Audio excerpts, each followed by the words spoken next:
Okay, guys, so we are live. So for those listening at home, welcome to the Dungeon Musings YouTube channel. My name is Kevin Madison, and I will be your friendly dungeon master this evening, or this morning, or this afternoon, wherever this finds you, whenever this finds you.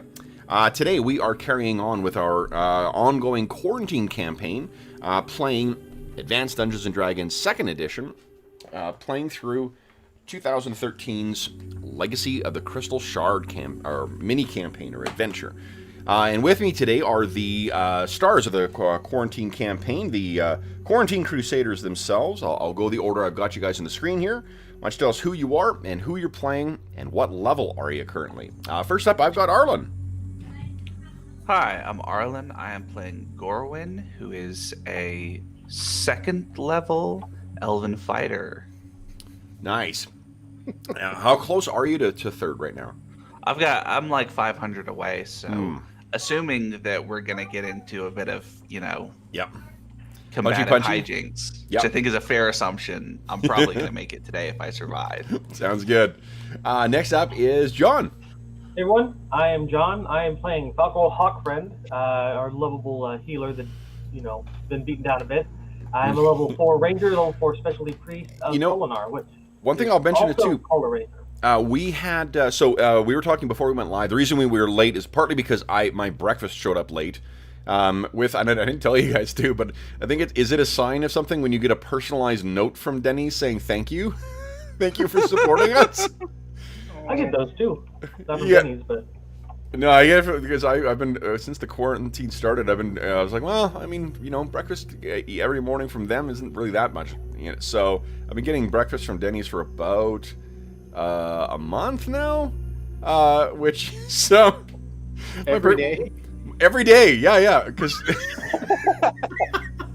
well, it's like, it's not that much, and skip the dishes is such a minimal charge.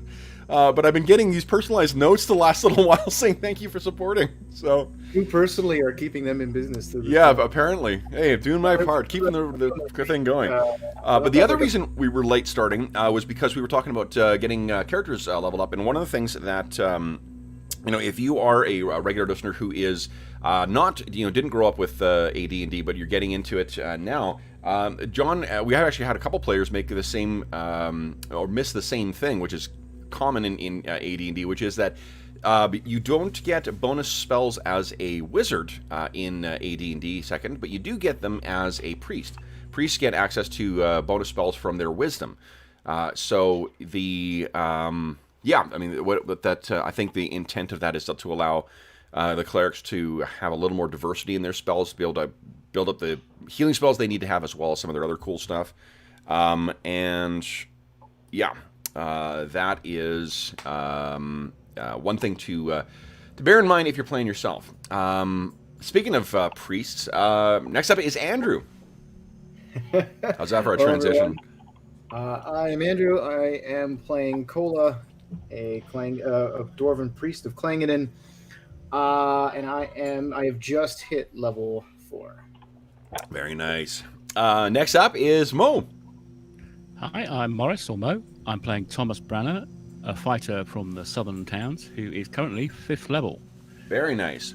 And last but not least is our resident armorsmith himself, Dave.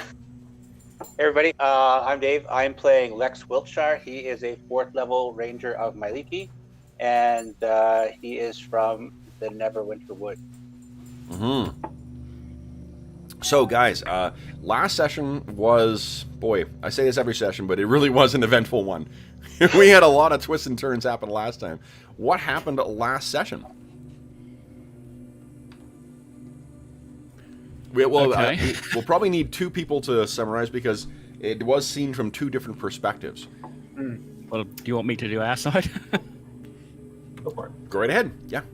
Yeah, we hooked up with our contact in the merchant community, who was helping us to plan a break-in, to try and take out Beric. And we had a good discussion about how we're doing this, and currently we are on the way to break into where Kola is being held, we think, in his mum's house. And I think we'll probably leave it there, because I think Kola has the more fun things to say. Well, Yeah.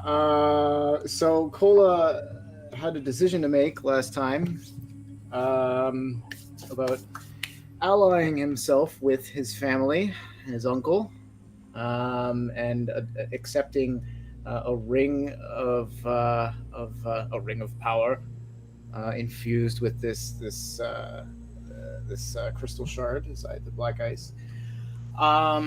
He was humming and hawing. He was trying to figure out a way to assess whether or not he could avoid this, or whether he could resist its temptations, or to get a sense of where his mother actually stood on things. And that when he got word from his friends that they were alive and were plotting to take down, we're still planning to take down Barrack, and were willing to help, or asking for his help if he was in a position. So, with some back and forth messages between the party and Cola with instructions and planning, Cola continued to try to figure out if he had the willpower to resist the shard if it came down to that. And then it became clear that he would have to take the ring in one form or another. So he went to meet his mother to arrange for a private meeting with Barrack, which was part of the plan that the party had devised to catch Barrack and, presumably murderize him. And during the course of that conversation, it became clear that, several things became clear. Let's see if I get all this straight. Number one, Cola's mother... Actually, no, we got to back up. Cola's mother had previously indicated a desire for Cola to help her by killing Barrack himself and taking over. And so that was the first hint of what then was confirmed during this later conversation. You know, what mom doesn't want to see their son succeed? Yeah, of course. And it quickly became, in the second conversation, it quickly became clear to Cola that his mother was not naively following along with this. She was not trapped or caught. She was a shady bitch who was actually had her own plots and plans here, and had clearly become corrupted by the crystal in and of her own right. And so she wanted him dead, but she was on to the plan because she hinted or indicated that she had somehow read at least one of the letters, and that she had devised a trap for the party and for Cola. And she gave him one final chance to make a choice. I attempted to make her think that I was accepting the choice, put her to sleep with a command spell, and took the necklace from her. So now Cola, last we left him, he's sitting in his mother's quarters. She has just convulsed and died. And we're gonna have to deal with all of what that means. And he's currently got a necklace, her necklace with the shard around his neck because he could not resist the temptation to put it on. Yep. And he's currently holding the shard ring in his clenched fist. Yeah, and she's not necessarily dead. She's choking, but we don't know whether. It seems that Cola's of killing her mother. From your description, I think your intent with your mother is quite clear. So, he was intending to lift her connection to the thing, and he knew that there was a risk involved in that. He's gonna have to square that. Yeah. Okay. We thought he was a good son who just wanted to visit his mom, but Yep. Now he's got to seize power. Yep. Now we see his true colors flying. Is there any? Do you guys have anything to add to those two descriptions? Anything else we missed? I seem to recall a third twist right at the end. I don't think you guys are on your way to save me. I think we're on our way, and Von Bin Ruby Eye's place has been approached and assaulted by a hammerstone force of dwarves. That is correct. I thought you guys were there with him. Von Bin Ruby Eye. No, they left. No, I think we were on our way, but at that point, so. Oh, okay, sorry. There was a lot going on last time. There was. All right. People in the chat were commenting on how much had gone on last time. Yeah. I'm sure we missed stuff too. Like, I'm trying to think here if there's anything that is going to be crucial for you guys for today. I mean, Falcaro was freed last time, or we saw him finally get freed, so Falcaro was trying to recover. You guys made a new friend, or new ally of Adric, who says he's a priest of Dumathoin, and has been an ally of Von Bin Rubii. You guys made some plans, and through Von Bin with his riches, you guys hired some dwarven thugs to help you with the assault. So you got 20 dwarven thugs that are going to be helping out with that. And I think you had also talked about some suspicions you had of his son, Trevok. Trevok Rubii. Although it sounds like you guys may have been suspicious of Von Bin as well. In which case, I should say you guys should really be more trusting. I mean, come on. No, we weren't suspicious of Von Bin. We were definitely suspicious of Trevok because he was the obvious sympathizer of the Hammerstones. Yeah. Okay. I don't think we were suspicious of Von Bin, although we were sort of concerned about like him buying up studded leather armor and weapons and stuff like that. That might send a signal. I think that was our concern. Were you not concerned about the? I thought I heard you guys talking about the concern about the aftermath. Like once the go ahead, Dave. Oh, he's going to get rich off of this if all of his competition's crushed. But he's already a rich merchant who's survived for decades. So does it really matter that much? Yeah. Yeah. All right. So I'm just moving some crap down here. Oh, guys, remember the cloaker? Good times. No, please. We're still trying to figure out. Get it off me! Get it off me! Hey, Kevin, odd question. How likely is it I could get a hold of a mushroom or a toadstool or something? Do you mean any toadstool, or do you mean a specific kind of toadstool? Any kind. Like you just need it for a material component? Yeah. Yeah. I mean, do you have herbalism as a proficiency? I don't think so, but I was wondering if maybe the guy we were at had mushrooms in his house before we left. There probably is, yeah. I mean, not as long as it's not a fresh one you need. It's probably okay. Yep, that's fine. Okay. That's deciding my first level spell then. Sure. Yeah. See, that's. What are you doing for? I love that a plan starts with, "Do we have mushrooms?" It's fantastic. Okay, so then, guys, let's do this. Let's start off with. We'll start off big open here with Cola has that thing around his neck. He's got that ring clutched in his hands. He feels a flush of power and vitality having put that thing around his neck, and that's when his mother started coughing and choking, and blood is misting into the air. Cola, what do you do? Boy. The two guards who were there kind of no and come forward, racing forward to try and help your mom. One of them shouts out for the apothecary. But what do? You're closest. So I guess, well, actually, my very first question is how much of this is my choice right now? I have no idea about how this shard affects me. I'll tell you when if you try and do something that the shard don't want, I will let you know. Cool. Shard says no. I don't think. Could I don't think it's wounds, so I don't know that like a cure wounds spell would actually help her. Okay. But my first impulse is to try to do something medical and to try to help her, either stabilize her or. Do you have? I don't know what is actually happening to her. I can't remember. Do you have the healing proficiency? I do. You do. Yep. Why don't you give us a healing proficiency check? Let's see how well you can diagnose what the hell's going on here. Nat 20. Oh, well, also you rolled something wrong there. Something went wrong. Oh. Because you rolled 160. I just clicked the button beside healing. Let's see here. Oh, we got Maybe there's something wrong with the character sheet then. Well, let's take a look here. I have the wrong value in there. Yeah, I think there's got to be a wrong modifier in there somewhere. Where are you? Towards the bottom. we go. Sort A to Z. There we go. All right. Yeah, I was gonna say we gotta have some astonishing support. Yes, I don't there's. think we want to use it on this one.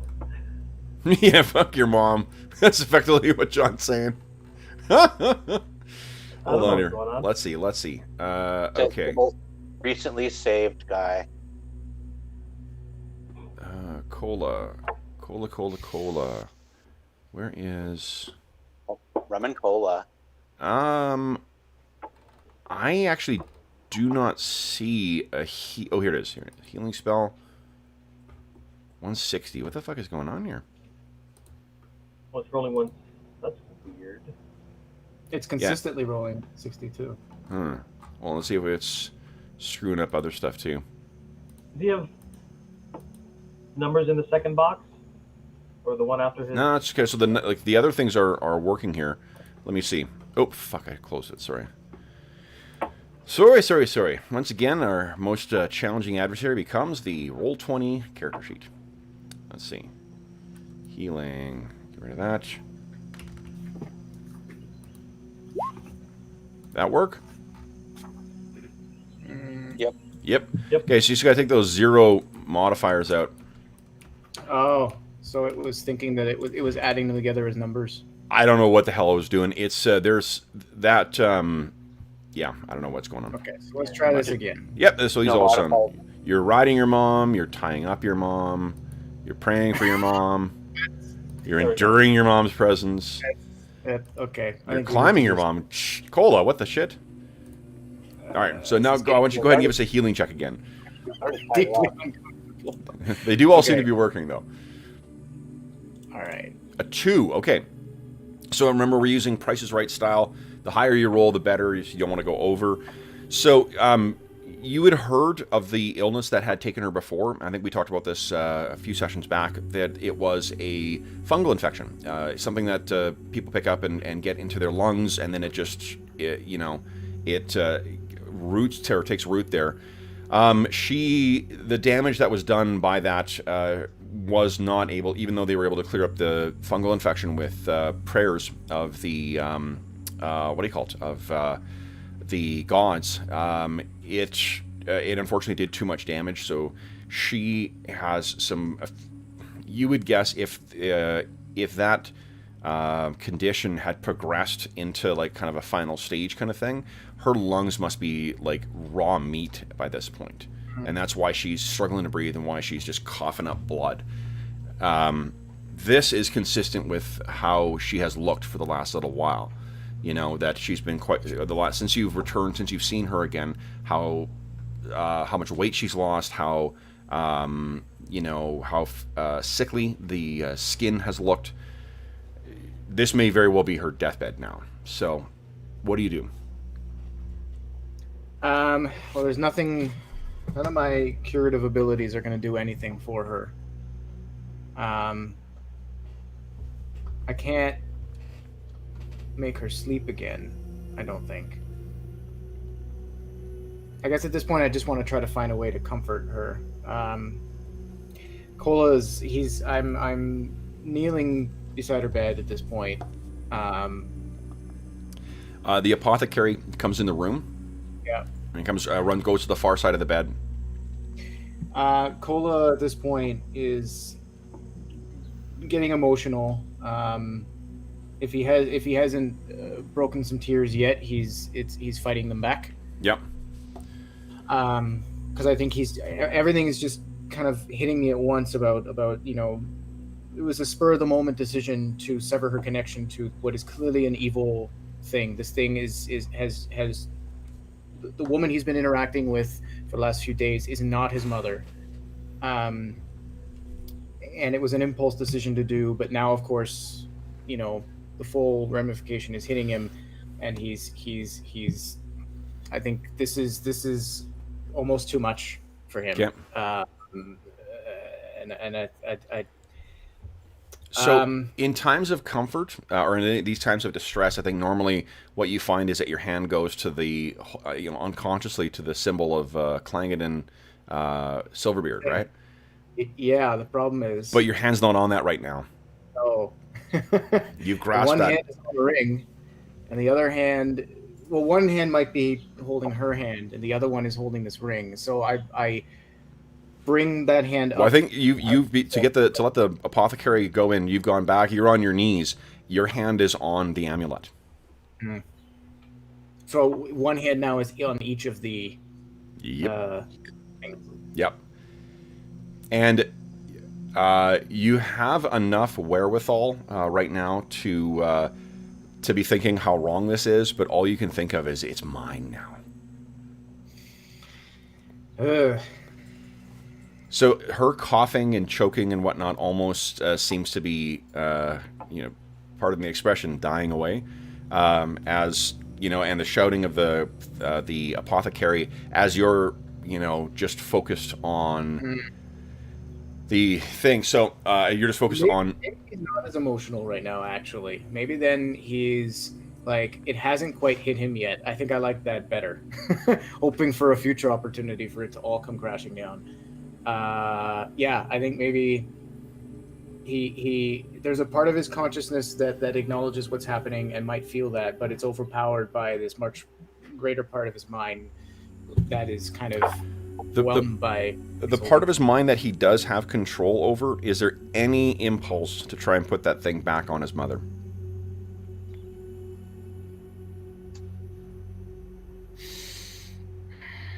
I think the part of him that still has his control still feels like, oh, damn it. There might be a moment where he might try to reach out to either the amulet or the ring, one of the two, and maybe just place it on her. But I think a part of him knows that okay, I guess I'm thinking the part of him that would have the impulse to try to like ease her pain by putting the amulet back on, even knowing, is battling with the part of his mind, with that same part of his mind that would know that he doesn't want that for his mom, and sure. that he would rather. So he would rather let's do this. Die her own self, not under the influence of anything, yeah, than to have her continue to live under the influence of this evil. So why don't you give us a save versus spells? But I am not going to let you use your dwarven bonus on it because you're of two minds here. Right, so I shouldn't roll from the character sheet. No, you can just roll from the character sheet. We'll just back out whatever I think it's a +4 or +3 you've got. I have a +4, so we'll just -4 from the roll. Yeah. 4, even with the bonus. Oh my god! So you I think what happens is you get to your feet, you stand back, and you're sort of just like watching numb as this happens. And we'll cut to the scene of the your family's study, and like your family never really, again, you come from like very, very working class kind of dwarven stock. Your place is not your home, manor, as it were, is nothing elaborate or ostentatious. But this place has been filled out with some nice things. And as you're sitting there, the door opens, and you can see you're sitting in this place alone. You have your hand open, and that black ice ring is sitting in there, and you still have the amulet around your neck. And the door opens, and in walks one of the servants. And it's one of the servants it's the head, like dwarven butler, someone who's not someone known to you because you never had servants growing up. But this person who you've seen as the toady to your mother. He walks in, followed by guards, followed by the apothecary. The apothecary's head is down. The guards have kind of a stern look on you. They're wearing the same armor, heavy armor that the others were. Every other Hammerstone soldier has been wearing. They're equipped with black ice weapons, and the servant comes over and says, "Sir, we we should tell your uncle of your mother's passing."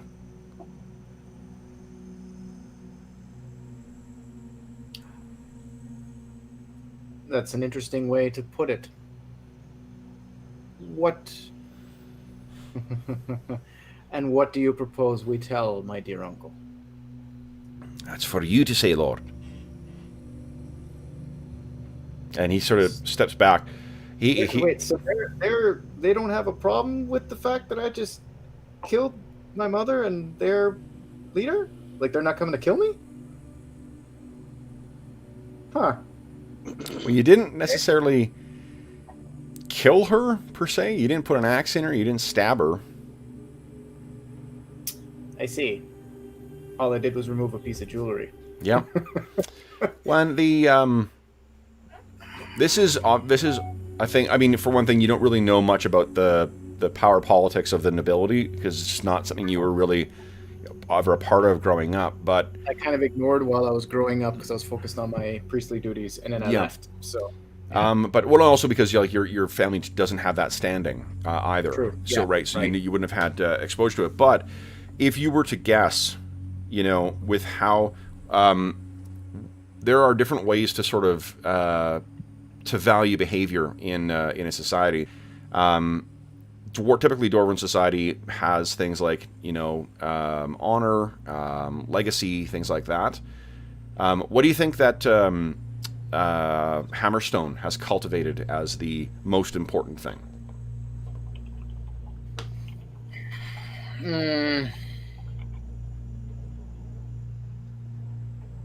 I mean, we're minors, and even in that kind of with those changes, I think that would still be kind of central to our family's identity. Well, I guess what I'm getting at is instead of making your decisions or recognizing leaders based on honor or tradition, power. Well, I guess certainly that was. Who's going to be better if the household wants to to make something for itself beyond Hammerstone? Who's going to be better placed, a sickly old lady or a priest of a war god? I see. Okay, so they're making a choice. Yeah, and you like it. Of course I do. Sure. Yeah, this is working all according to plan. So. We, as okay. You lean forward, steepled fingers, and we'll cut back to the rest of the party, which would have been about a day and a half later, as well too. So, guys, you've left Von Ben Ruby-Eye's place. You split up, so you had Adric go off with the soldiers or the thugs, smuggle them in, and then all of you guys made your way over to try and rescue Kola from his family estate. As you're making your way across town to get there, what is the plan here? Well, I think the non-dwarves are going to be hiding in the cart. Yeah, that's right. Was the plan. So, so having the 10 dwarves, Baldinor and the 10 sort of like troops we've got with us are sort of leading it across town. Okay. But once you get there, that's what I want to know is what was the plan for? Are you planning on sneaking in? Do you want to reconnoiter the place? Do you want to just storm the gates and try and again, like this is a much more modest looking home than what Ruby-Eye lives in. There's not going to be a gate. So what do you guys think? So is it actually a compound? Does it have like a wall around it, or is it just like a big house? Nope, that's what I just said. Not a. You can enter it from the street. It's not a compound. In that case, I think just stop outside. We all jump out and pile in through the front door. What do you guys think? Yep, let's do it. Storm the house. I'm going to forget my force on force rules, which has rules for breaching, but that's in Afghanistan, but probably the same thing. Okay. I thought that was the plan. We were going to turn up, sort of effectively balls rush the butler or the front door and just go in and grab Kola and out. Whether this plan changes once we reach the door, I don't know. Kev's never done that to us. Throwing a wrinkle in to ruin our plan. Not at all. Gorwin, Falkerel, what are you guys thinking? Well, Falkerel's going to be hanging back regardless, but he's okay with it.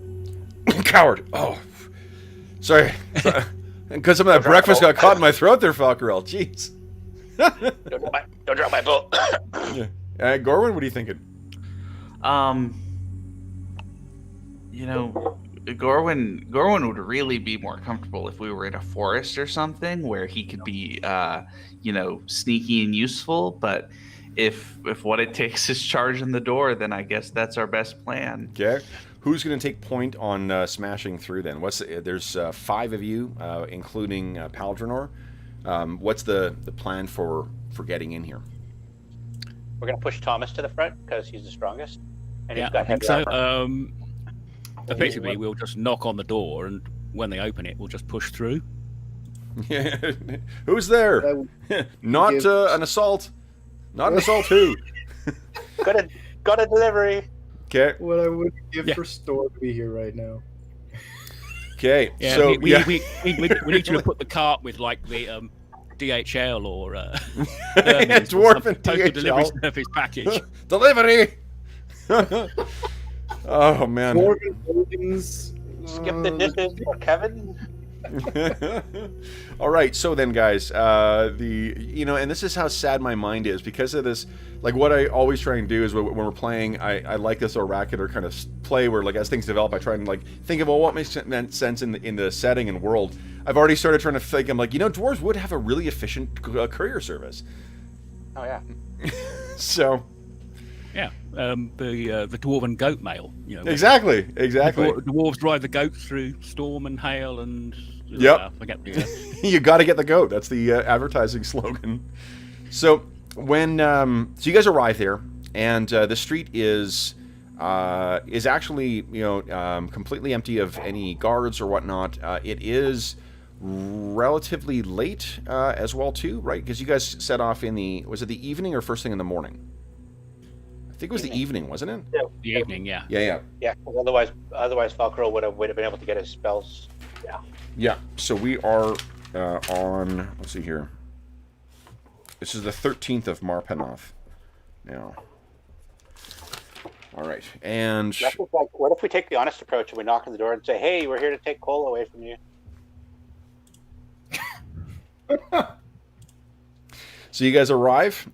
You guys can't see anything, but Paldronor throws the tarp back. He says, "There's no one here. Come on, hurry." You head over to the door. Out. Okay. You guys head over to the door. What happens next? Shing. Okay. Buckrow's looking around because he's very suspicious. You knock on the door, tuk, tuk, tuk, tuk, tuk, and you hear the little slot thing opens up. Who is it? We're here to see Mrs. Mrs. Silverstream? Oh no. Lady Silverstream? And who might be calling? Friends of her son. You don't speak Dwarvish, do you? I probably picked him a bit because I've been hanging out with the dwarves, but no. That's not, yeah. Lex is elbowing you. Donde es la biblioteca? Lex is elbowing you. It's like, it's the Hammerstones, not the Silver Streams. Oh, sorry. We have this cart full of eels.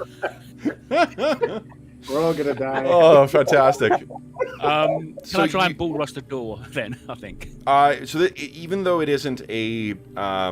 If he's going to make no sign of opening it, that is.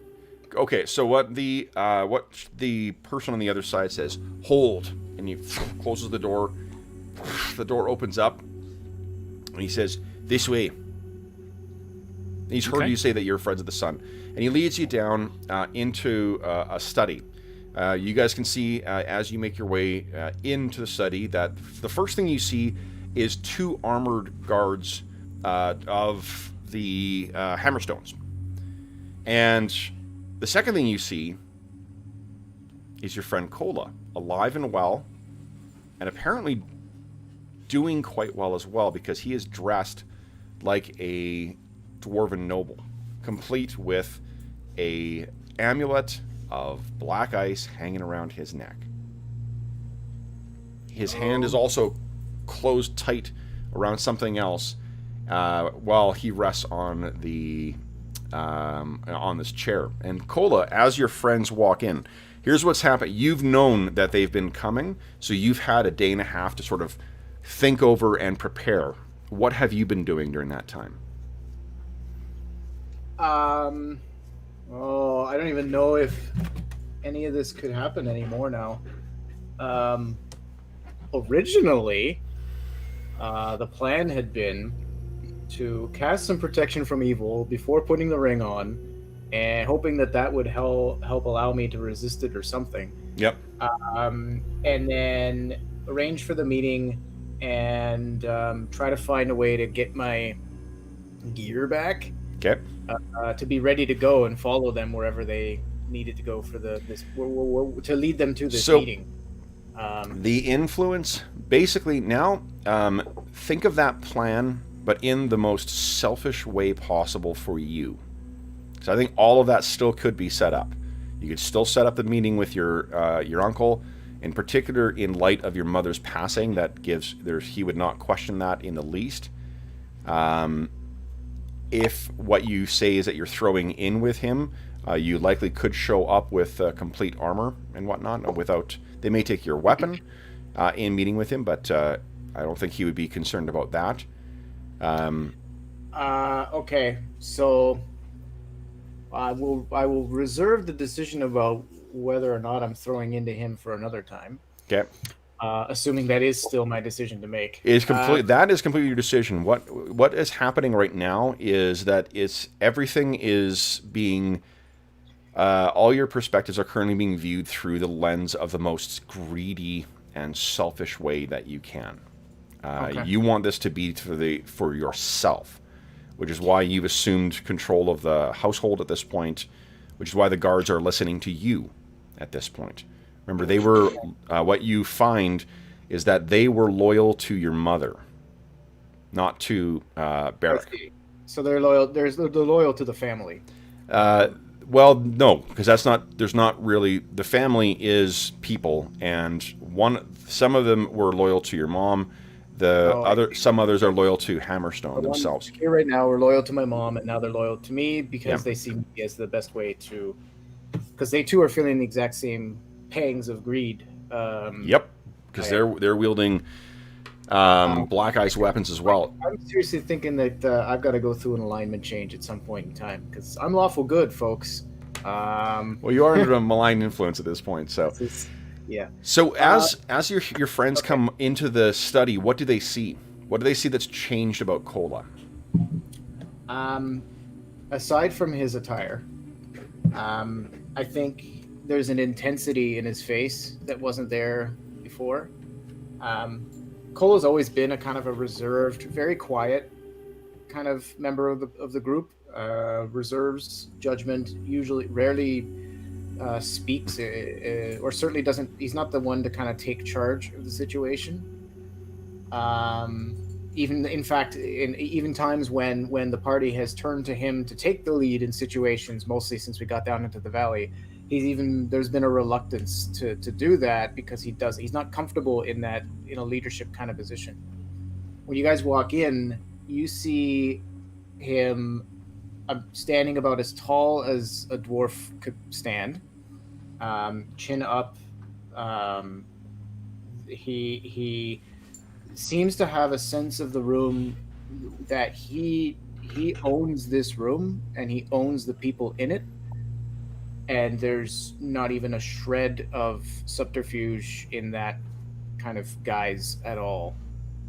There's a when I say intensity, it's more there's a confidence border / arrogance present in his overall demeanor that you don't recognize, and he may not actually wear this well because this is going to be interesting because this is not his personality, and yet suddenly he's behaving this way. So bear with me, guys. I'm going to try to balance this. But so anyway. What does Kola do as his friends come in? Do you gesture for them to sit? Do you just speak to them while you're sitting? I mean, for the rest of the party, this is obviously a bit of a surprise.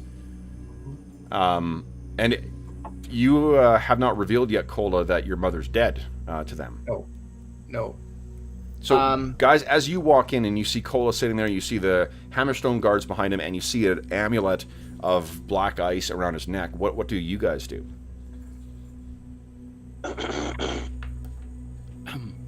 Bakuro looks around and is like, "What the hell, Cola? What's going on?" And I'll add, I thought you were under arrest.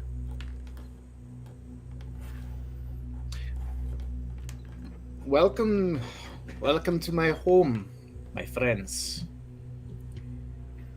I was under house arrest for a time, and I think at this point, the fist will unclench just a little bit, and you'll see him like doing this, and like try just toying with the ring at this point. But it was all just misunderstanding. I was able to.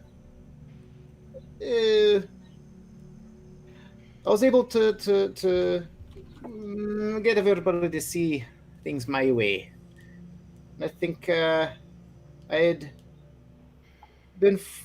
had some false ideas about what I was doing here, and I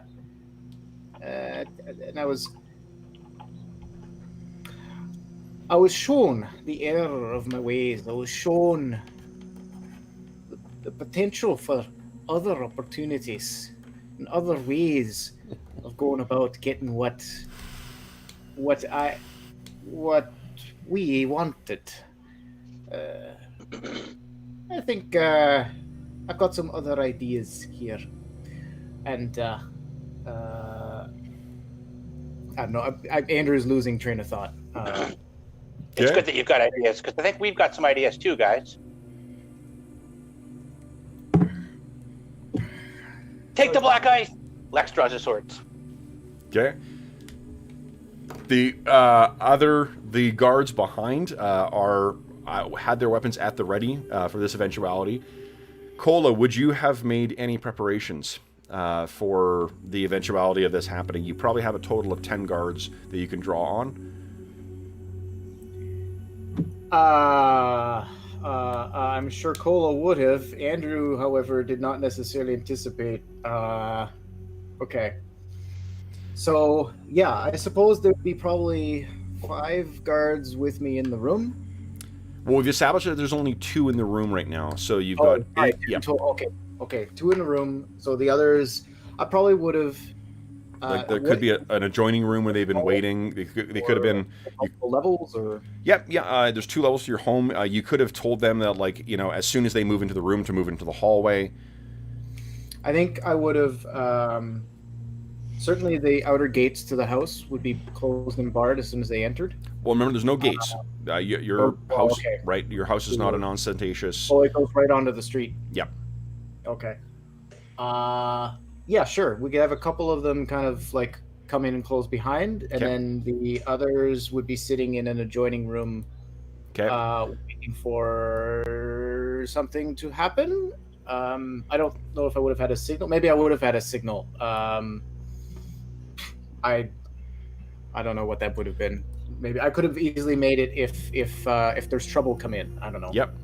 I mean, you just shout guards, and then there you go. Yep.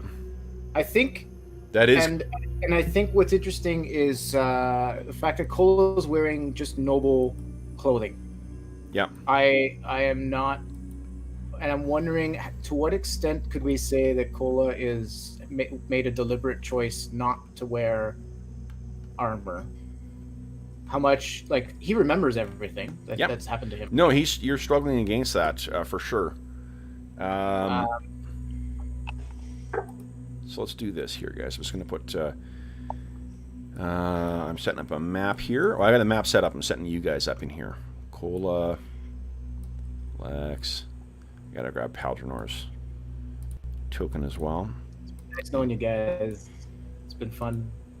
The question is, did we agree a code word to say we're getting the hell out? At this point, it seems very clear to me, the code word or not, that's Cola is not going to act outside of his own. Well, not even his own. He's not going to act. Everything he'll do is selfish. So, I'm gonna play that best I can. What we'll do is if you want to do something that I feel is contrary to what the amulet wants you to do, then I'll probably make I'll get you to make a spell save, and then we'll see, or save versus spells. And now I will let you, because you wanted to let your mom die, that's why I didn't let you apply the dwarven bonus, but I will let you apply that for that save. Oh, you know what? Hold on, I'm going to set something up here. Okay. Because I guess I'm trying to get a sense of to what... I mean, it's clear to me that I don't have full control over everything. Yep. But I don't necessarily think that it would make sense that suddenly Kola would view his friends as, like, inherent enemies. No. I think I think he would... His idea had been use them to help take down Barrick. That part is still something that they're all allied with or aligned to. I think the correct motive has changed. The correct way to understand this one is in the context of what Lex said. Lex said, the black ice, get him, and if it's making you think of all stuff in terms of selfishness and whatnot, how would you not see that as being, he wants my black ice? Yeah, no, 100%. Yeah. Okay, hold on. I'm just getting some things, and I'm going to have, you should have control over your full dwarven house guard here, Andrew, so. Okay, we'll let you know. And for those listening at home, this is a handy lesson. Why, throw things at the party to fight when they can fight themselves,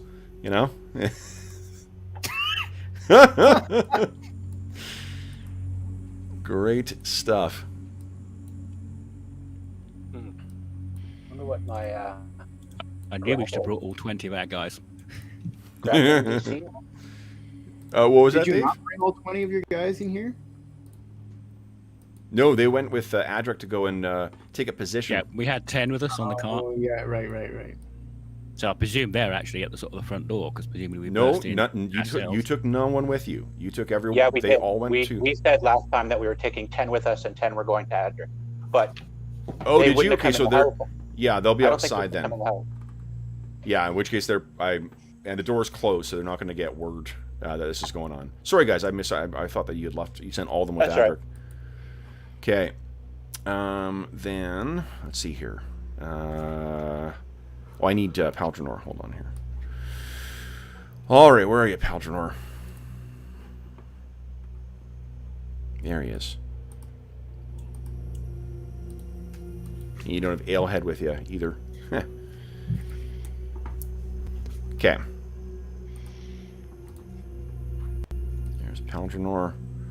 All right, so let me bring you guys over here.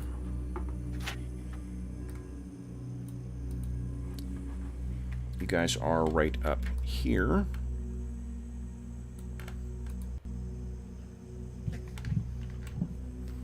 Okay. And let's do this. I need to change something a little more angry here.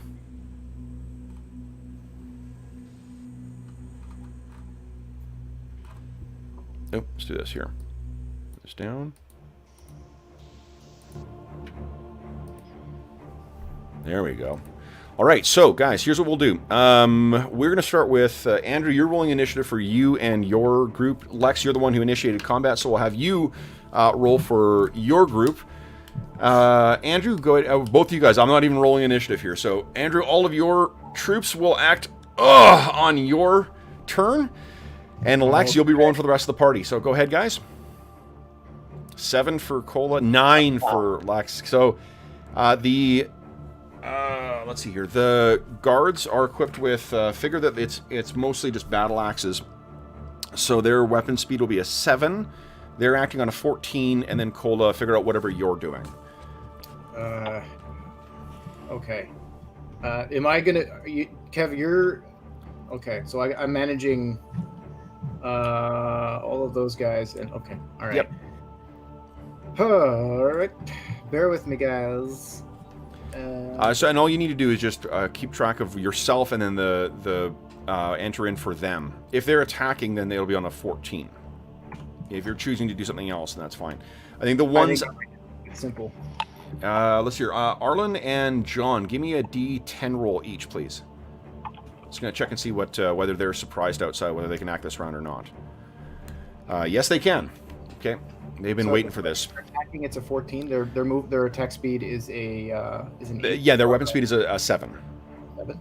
Okay. Oh, right. It's just an axe, same as me. Yep, same as an axe. Yeah. Okay. So Cola's on a, then he's on a 14. Okay, so first up then, guys, is Cola. This is what it's like to play like Numenera or, you know, Simba Room, where I don't roll any dice and you guys do all your stuff. It's an exciting experience. Okay, so Cola, you're up first. What are you doing? So this will be interesting. I got a question for you. Can you use command on Lex? Yes, you can. Well, yes. That I know. No, don't worry about that. My question is, if I want to cast Bless, because that's my natural. It's my thing. Yep. The question I have is, on whom do I cast it? Well, I mean, like certainly myself. Yep. But I guess my guards would be considered the allies in this one, right? Yep. So, yep, I'm starting to cast Bless. Okay. So he's, and I think that, you can tell me if I'm wrong about this, but Colo, as he begins, remember it's a full round thing, so he begins casting and calling it down. But instead of the, like, inspiring, you know, charismatic religious figure, he's got this wild-eyed, like, foaming at the mouth, you know, mania for calling down the prayer that's dramatically different from what you guys have seen before. Is that right, Andrew? Oh, it's not, yeah. Yeah. I am not doing this the same way. Clangadin probably is not going to be too pleased with me. Okay. Next up is Thomas. Right, Tom is going to effectively charge Cola and effectively try and crash into him and grapple him. Really? That's fantastic. With the idea of either getting him on the ground and pulling the thing off, or Love it. we hold some loose. Yeah, so Awesome. Awesome. What level is Thomas? Fifth. Level, so he is not It was either 16, that or just run away. But plus 4, and your strength bonus to hit is what? I'm at 18, 21. I think you get a plus 1, don't you? Yes, so it's a +1. Plus 1 to hit. So it'll give you a total of plus 5. Cola, you are, what's your Thaco? It is now 18. 18, look at that, holy smokes. So that is a 2, and do you have a strength bonus to hit? I don't think so. Okay, so then, Tom, you're rolling 1d20 plus 5, and you want to hit a DC of 12. So presumably both sides have their own pool of astonishing fortune.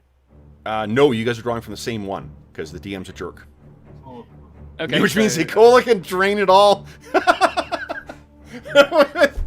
Oh man, this game's awesome. For 12, so that's 1 success. That is a hit, yes. So then what, can you roll 1d10, and what's your strength bonus to damage? 3, I think. Plus 3, okay. So it's 1d10 plus 3, and then Cola, as he's grappling you, you have a chance to try and shake him off. So give me a 1d20 plus 2 roll, and it is against a DC of 15. So 15 total. Okay, so then you roll 1d8 plus, and you got no strength bonus to damage, right? No, not unless I'm using my axe. Ugh. Okay, so go ahead and give us a 1d8 roll. Oh man, yeah, he gets a very good hold on you. Let's zoom in here a bit. All right, I'm going to create a green bar for you here. Your total control points can go up to 30, and we'll talk about what this means. Most other folks in the group know what this is, but we're using rules out of Doug Cole's awesome Dungeon Grappling supplement.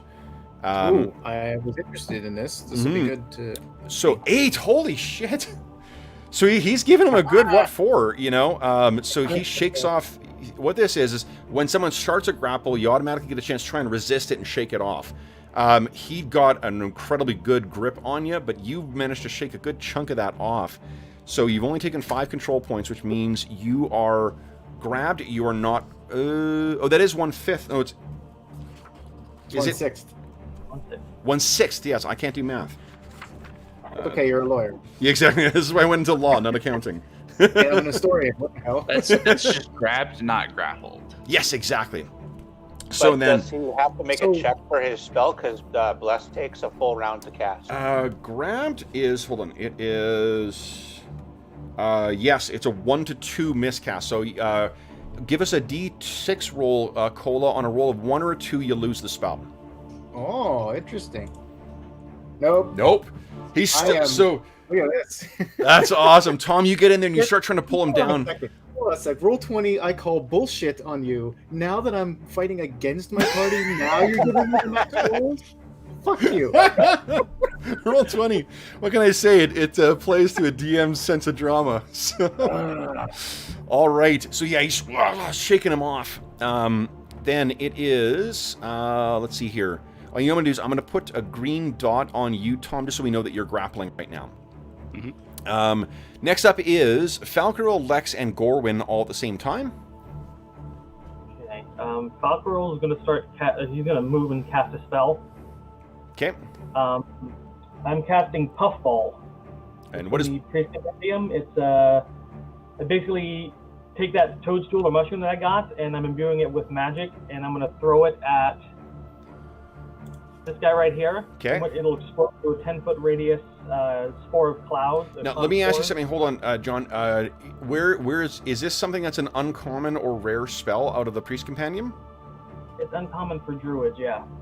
Okay, so we haven't talked about this thing. I know that you've got a copy of the Spell Compendium. You can't use the uncommon or rares unless it's something that's cleared for you to prep, right? Because like there's, it's because those are things. I'll let you use it this time. That's fine. Okay, but then we'll talk about if you've got a spell you want to prep from the uncommon or rare thing, just let me know. I can tell you whether it's in your Pantheon's, Gotcha. Yeah. Well, it's a sphere plant spell, which is under Solinar's thing, so. Okay, yeah, no, that's fine. Okay, then, so what do we have to do? What these are dwarves, so they might make it, but they need to make a save versus poison, and it's going to hit all 4 of those dwarves back there, but I need to roll to hit the one guy. Okay, so go ahead and make your attack. So, I'll grab my. Do I have my Priest Compendium? it's page 474 of book 2, I think. Okay, 474. Awesome. I'm thrilled that you're making use of it because it's there's so many neat spells in there. It's up to you to determine what kind of roll I need to make, and it's like a grenade-like missile, so it'll deviate if I. Yeah. So just give me an attack roll versus. Are you targeting a space? Or are you targeting a? I'm trying to hit the guy right in the face with it. So he's going to get benefit of cover then as well. Okay. So. I with 17. Yeah. Give us a just a range attack. So it'll be. Yeah. Give us a range attack and we'll see how well that does. Okay, I have mythical adjustment here of 2. So. Yeah. I roll a d20 and then just add 2 and then the attack roll 17. So 17, your attack roll 17, so that is... So it's an AC 2. It's an AC 2, so that'll be good enough to get through that area. Because they don't get the benefit of their armor against grenade-like missiles. So it's a 10-foot radius cloud, so any con need to make a save versus poison.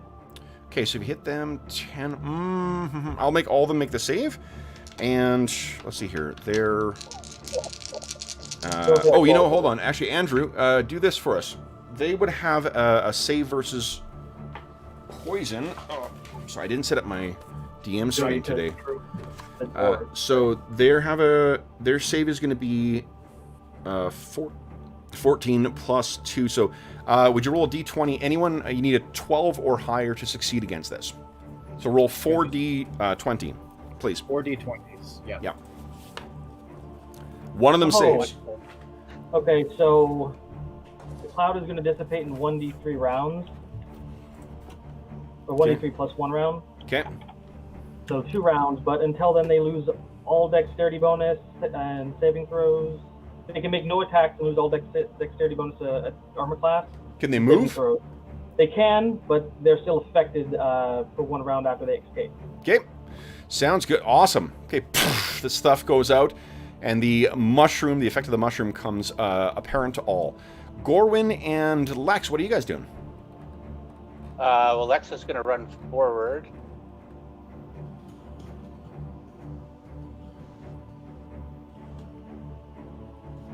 And try to disarm this guard right here. Okay. So that's an attack roll. Yes, it is. Yeah, So and they're then armed with black ice battle axes. yep. So it's contested. Where is it here? So combat tactics. Because we use the rules out of here for that. So basically, Cola and Lax, why don't you both make an attack roll? It's whoever rolls the highest without going over, without missing. We established I'm just wearing my noble clothing. I don't think I've got armor or axe. He's right? targeting the guard. Oh, the guard. Right, Yeah. right. Yeah, I think I'm the only one that could see them, and I knew they were a threat. So it'd be just a D20. Yeah. 43. 7. Okay. Go ahead, Lexi. 19. Okay. So let's see here. There are two types of disarming maneuvers.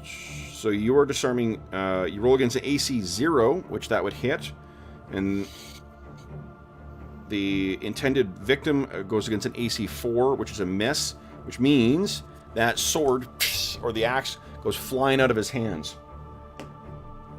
Okay, so he is disarmed. Nicely done, Lex. Next up. Wearing any other black ice, or is it just the axe that he has black ice? Just the axe that he had on him. Gorwin, what were you doing? I was going to do something very similar, except I wanted to do my disarm as a triggered action. So I wanted to run up here, and if this guy runs up next to me, I want to try to knock his battle axe out of his hands. Okay, absolutely. All right, then it is the guard's turn. So, Andrew, you got one. I'm going to put, let's see here. I'm going to mark the guy who's disarmed here. Here. Put a wrench on him because Lex threw a wrench in his plans. Wah, wah. So he's got no. He's dropped the axe at his feet. All the rest of them are free to act however you like. They are armed with. Oh, Paltrinor gets to go simultaneous with the guards. Yeah. Okay. Well, John, you do your thing. I'm going to be doing some movement, so I'll work on moving. They can move 2 squares and attack. Andrew. Okay. Or they can move 4 squares as their full movement. So if I did this. Oh, there are guards down there. Oh, that's not good. It's a story of Falcarel's life. I'll be safe over here. Oh, God! Oh, there are guards down there. That's not good. Good luck. Okay. I mean, you could funnel. You could. They have to come through one door, so there is an advantage there. They can only fight you one at a time. So a guard could move here and not get an attack of opportunity, as long as they're remaining in contact with Falcarel. So you could, in theory, if you wanted, move there. But they attack and there. They all start, they've all moved their 2. Yeah. Already. Okay. Okay. So this is as far as you move on this turn. Okay. This guy is already in combat, but he could do this. This guy could do this. Yep. We'll have Palgrinor step down and take a whack at the one guy. So hold on. Palgrinor didn't know that they were there, and he's acting simultaneous, so he can't respond to what they're doing. What was Palgrinor planning on doing, not knowing that they were there?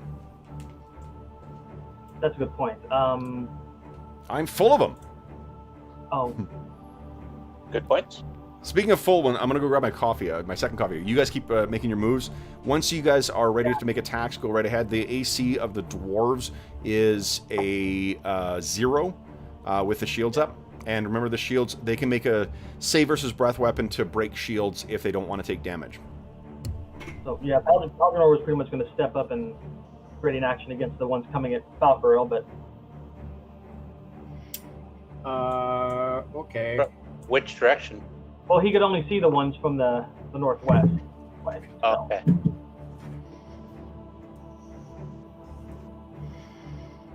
Careful initiative next time so we don't get bushwhacked. So, Palgrinor was going to step up and block the path of the ones from the northwest, so... Yeah, that makes sense. Okay. Okay, And so then,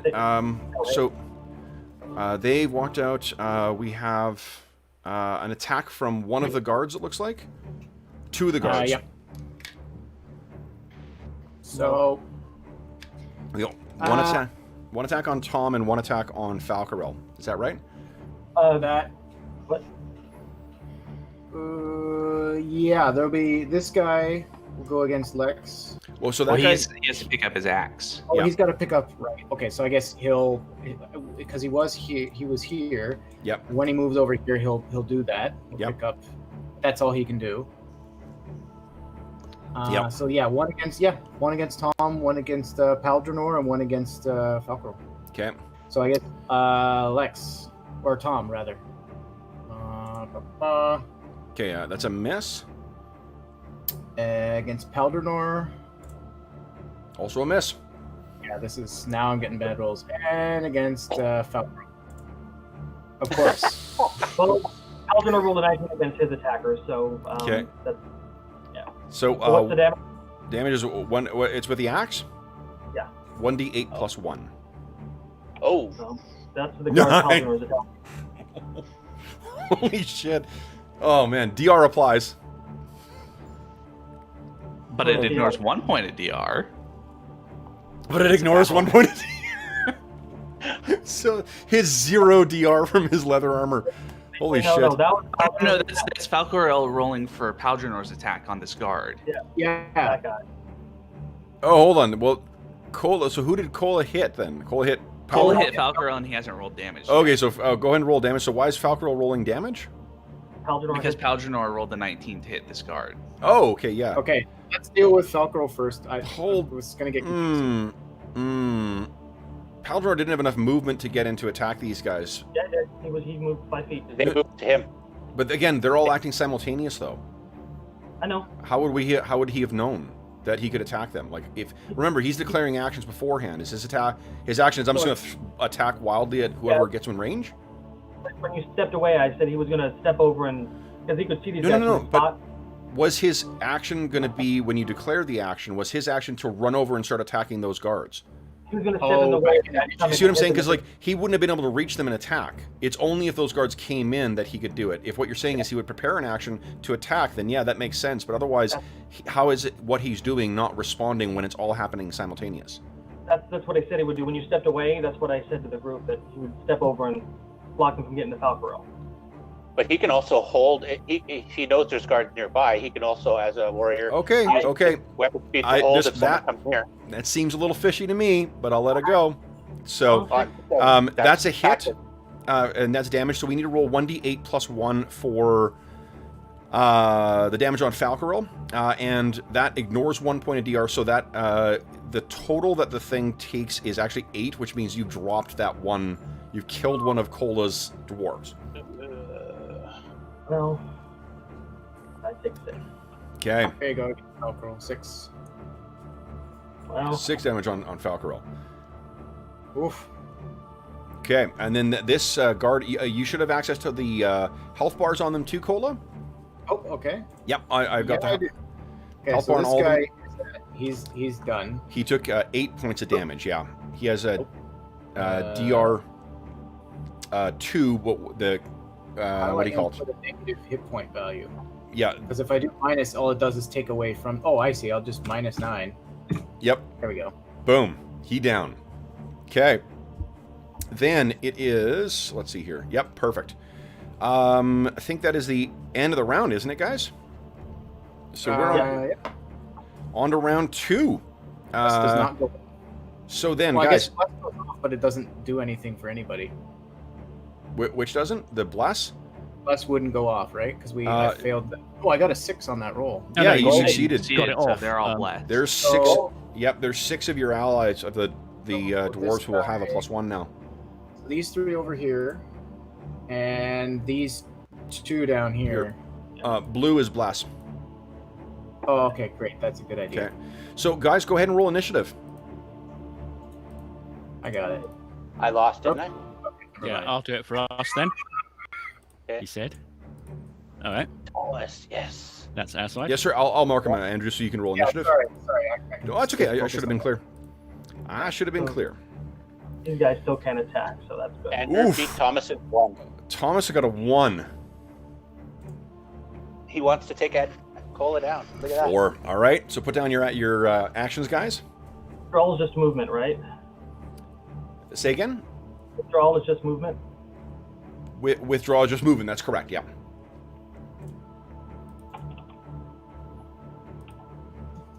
There we go. 5. No, not stop. Roll Pelgrimore. Nice. Okay, so then, let's see here. That's Palgrinor, guards. Okay, we got everybody. First up. Oh, why does Falcarol have 2? Because I meant to type in Pelgrimor 8 instead of.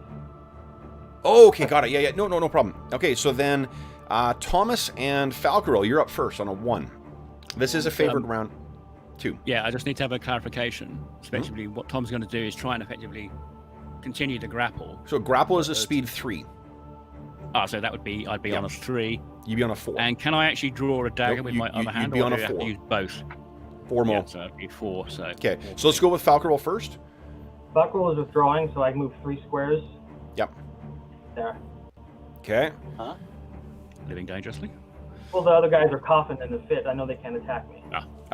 So there. This guy doesn't get. Yeah, let's just. You live and die by the. What do you call it? By the squares. So there, that one that's in front of there, he's not in the square anymore. Oh, I do a circle 10 feet around where the guy got hit. Right, but we're using squares, so you, like I said, you live and die by the square. Can you remove that one, please? Okay. I just wanted to mark where it was. Yeah, no, it's appreciated. I think if you want to mark a cube around there, it's not going to go through the wall. Is the problem? Hi. Okay, so then you've moved. Then it's Thomas. So I need to center it. Right. Eventually, I'm going to try and. Should this one here not get an attack of opportunity? Or because he used the action to. He used withdraw, so he can't. Yeah, he's immune to it. That's not right. 10-foot radius? 10 feet diameter, okay. Affects the same squares. 10-foot radius spell. Okay. And actually, I would allow that to go up a little bit more too. There, I'd allow one more up. 2. Well, Yeah, one up, one more down. I'm confused. Just leave it. Don't worry about it. It's You only get a 5-foot radius. We're spending too much time talking about a cube right now. Tom, what are you doing? Effectively, I'm going to properly grapple him. But as part of that, can I actually draw the dagger to threaten him with, or would that be another move after I've got him grappled? If you take like that, and here's what happens: is if you are using only one hand, you have the effect. So you'll divide the amount of control points that you apply in half. No, in that case, I'll just continue grappling him to get a good hold. Okay. And then maybe try and then do 1d20 plus 5, please.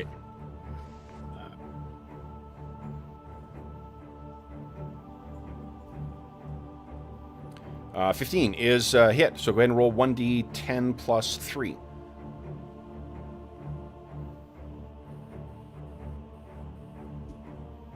So you get 7 more control points on Cola. I'll astonishing fortune that if I can. Nope, you can't. The effect? No, you can't do that. No, it's just attack. Yeah, no, you've never been able to do that. Okay, so you get 7 more on your green bar there, Cola, and you are grappled now. That means you get -5 to hit. Your chance of spell failure is higher, but Tom is +2 to be hit right now. Okay, then let's see here. It is on a 5. I have Gorwin and Lex. Did this guy pick up a weapon, or is he still weaponless? I can't. He picked up his weapon. He didn't attack or anything last time. Okay. But he was down here. Yep. He picked up his weapon and moved? Yep. Yeah. If that wasn't allowed, then he's still on the. Yeah. Well, diagonal. I think you can have as a warrior, right, Kev? Mm-hmm. You pick up your weapon. And Yeah, that's fine. Okay. Well, let's disarm him again. Okay. So roll contested attacks, guys. Cola, give us a d20 roll, and Lex make an attack roll. Damn. 17, pretty good. So he would hit AC 0. Lex did not. Lex did not. Okay, so you try and disarm And that was unsuccessful. Okay, then it is Cola Me. and Falcarel. Oh, hold on, Lex. Sorry, Gorwin. I keep forgetting you. What are you doing, Gorwin? I was late. I'm charging over here, and I am going to channel my inner Lex and try to disarm this guy who's in the corridor right now. Okay. Channel it better than I am. Channel it better than you, man. So you go ahead and make your attack roll, and then Cola, give us a d20 roll. Attack roll. Oh no, Oh, he doesn't even need to. So. You roll the books. I'm just going to double check and make sure that there's not a chance of you losing your weapon. I know a lot of games do that, and I can't remember if this... Yeah.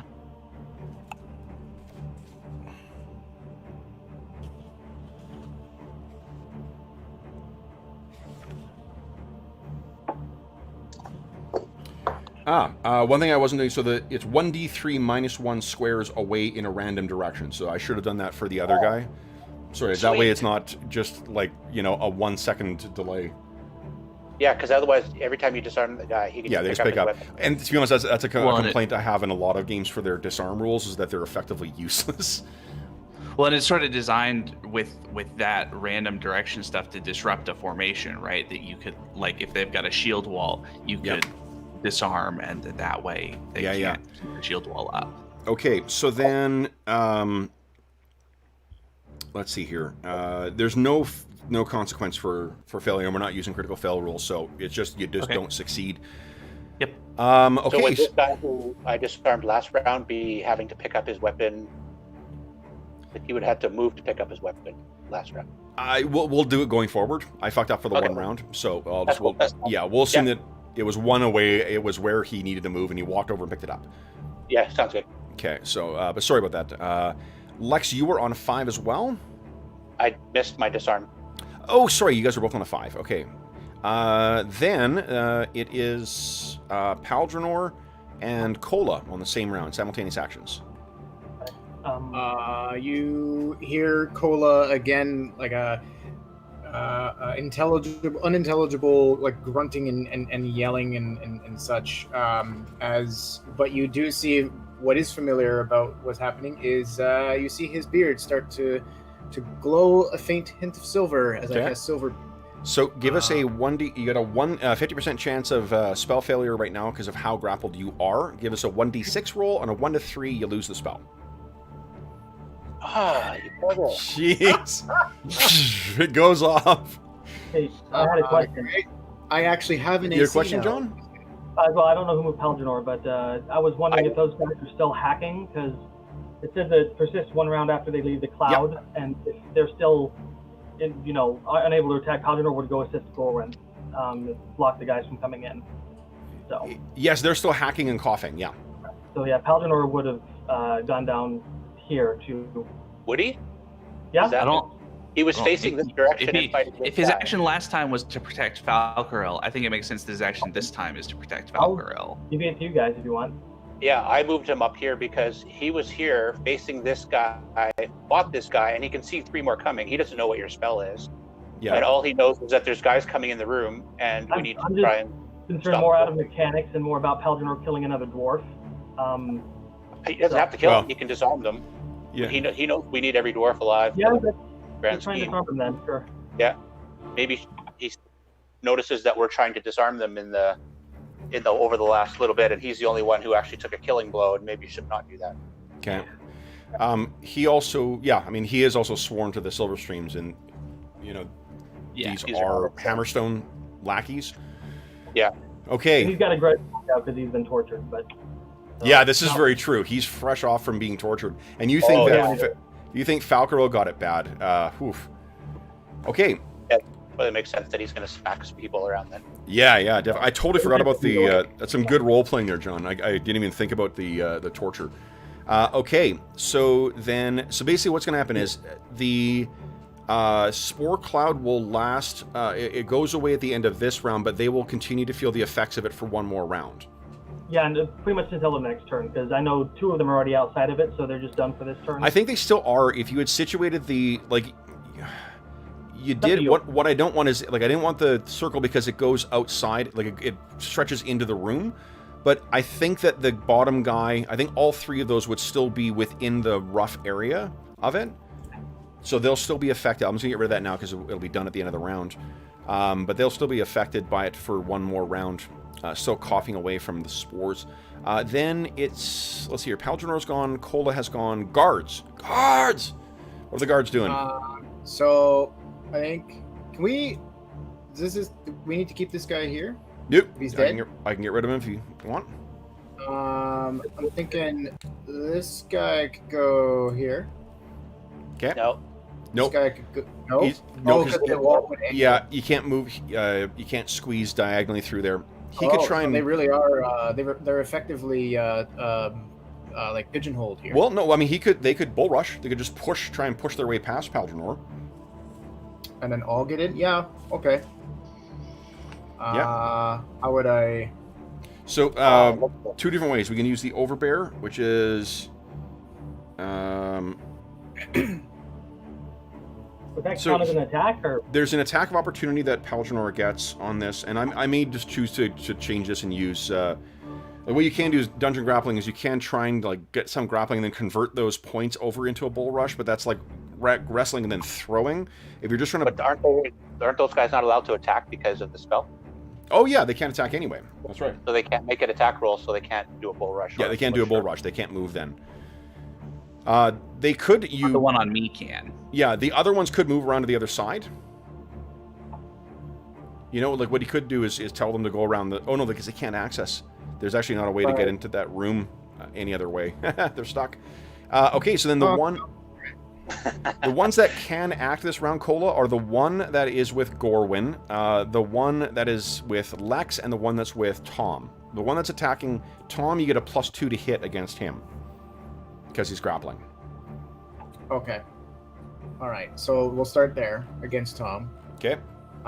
So 1d20 +2. Yep. Nope. Okay, so he swings, but Tom is far too canny of a combatant. Against Lex.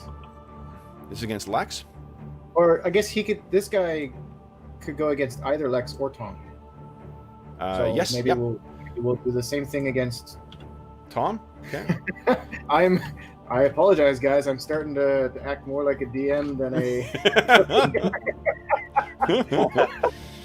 Let's see how you do here.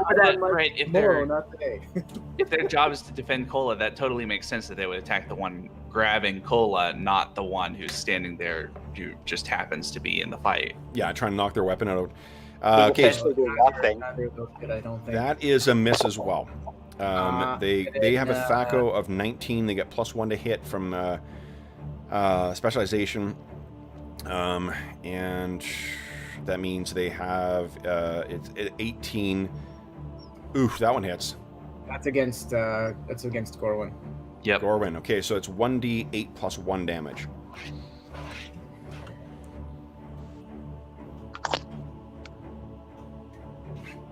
Ooh. Ow.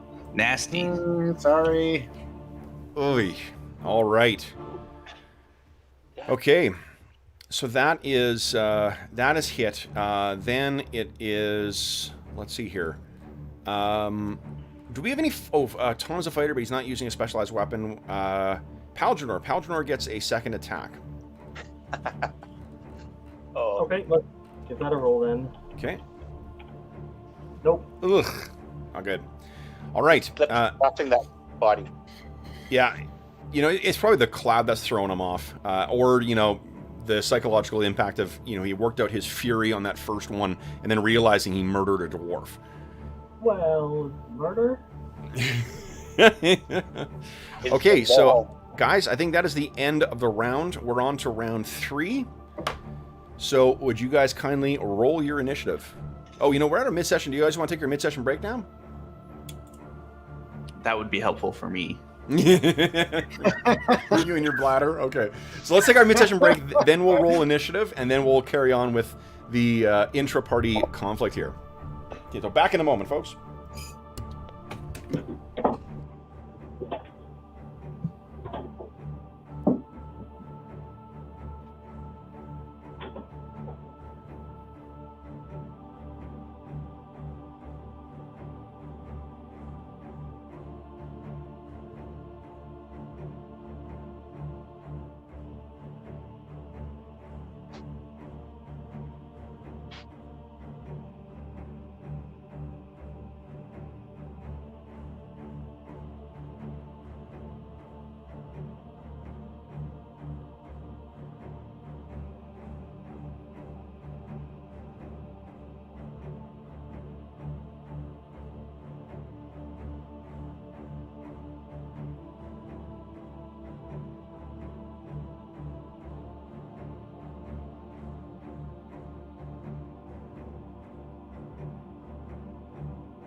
While outside, our dwarven allies are standing around telling jokes.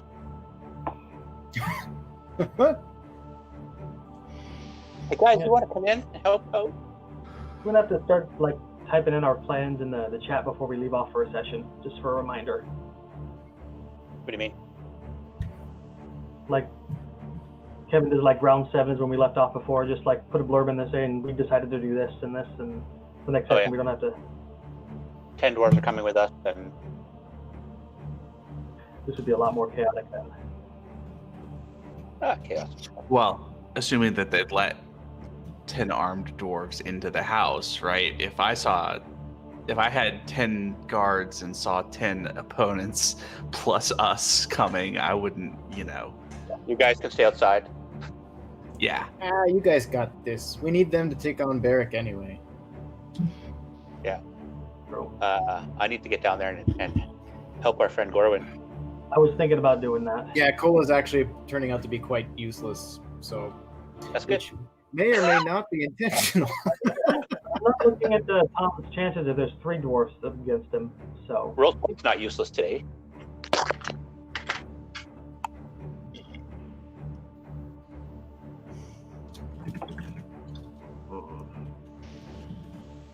Only had more health, I'd be a lot more daring. But Valkyrie is not in his best mindset right now.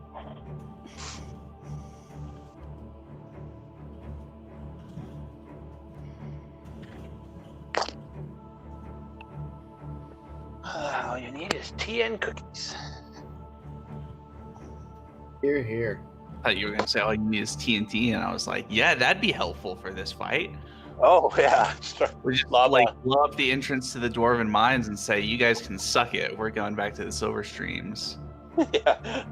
Rod over here on this side of the veil or the valley. Yeah. Nobody knows. Yeah, you'd see us all lining up to one side of the door, and then you give the signal, and then we blow the door open. Well, I have got my force on force rules, which has all the high value target raid rules. I say we just reload from previous save game and leave Cola alone and just go back to Hammerstone. All right, Thanks, guys. round Love you all, too. 3. Let's roll some initiative here, guys. Oh, careful. Do you want me to keep rolling ours, or? You you won won last time. Yeah. Yep. Okay. Didn't know whether you want to take turns in. Here Beat you go, guys. my 3. Ooh, Oh, here we go. Tom, comes down to you. 1 Oh. again. Nice. Oh, he's gonna deliver the sleeper. He's gonna put him in a sleeper now. Oh, it's great. So let's talk about what you can do, Tom, with your control points there. Once you can just keep trying to stack them up to get to the point where you can just pin him to the ground. But you can also do other things like you can inflict pain on him. You can strangle him once you exceed you can, the. but of course you don't want. So if you grapple the foe for more than 1/5 of his control points in total control points, you may attempt a takedown. First, make the grappling attack roll against the grapple DC. If it's successful, you may spend 1/5 of the current control points to force your opponent to the ground, rendering them prone. Wrestling for an item. You can always specify if you want to grab an item. If you manage to amass more than half of his total CP, then you can attempt to wrest something from him. So if, say, you want to take the ring or you want to take the amulet off, you can bite him. So all sorts of fun stuff you can do. And I guess it's like a similar kind of strength grappling kind of maneuver. If I wanted to do that as Cola, Yeah, what you can do is you'd be 1d20 plus 2, and then the difficulty class for Tom's grappling. Tom, do you have a Dex modifier to your defense bonus? I have dexterity 16.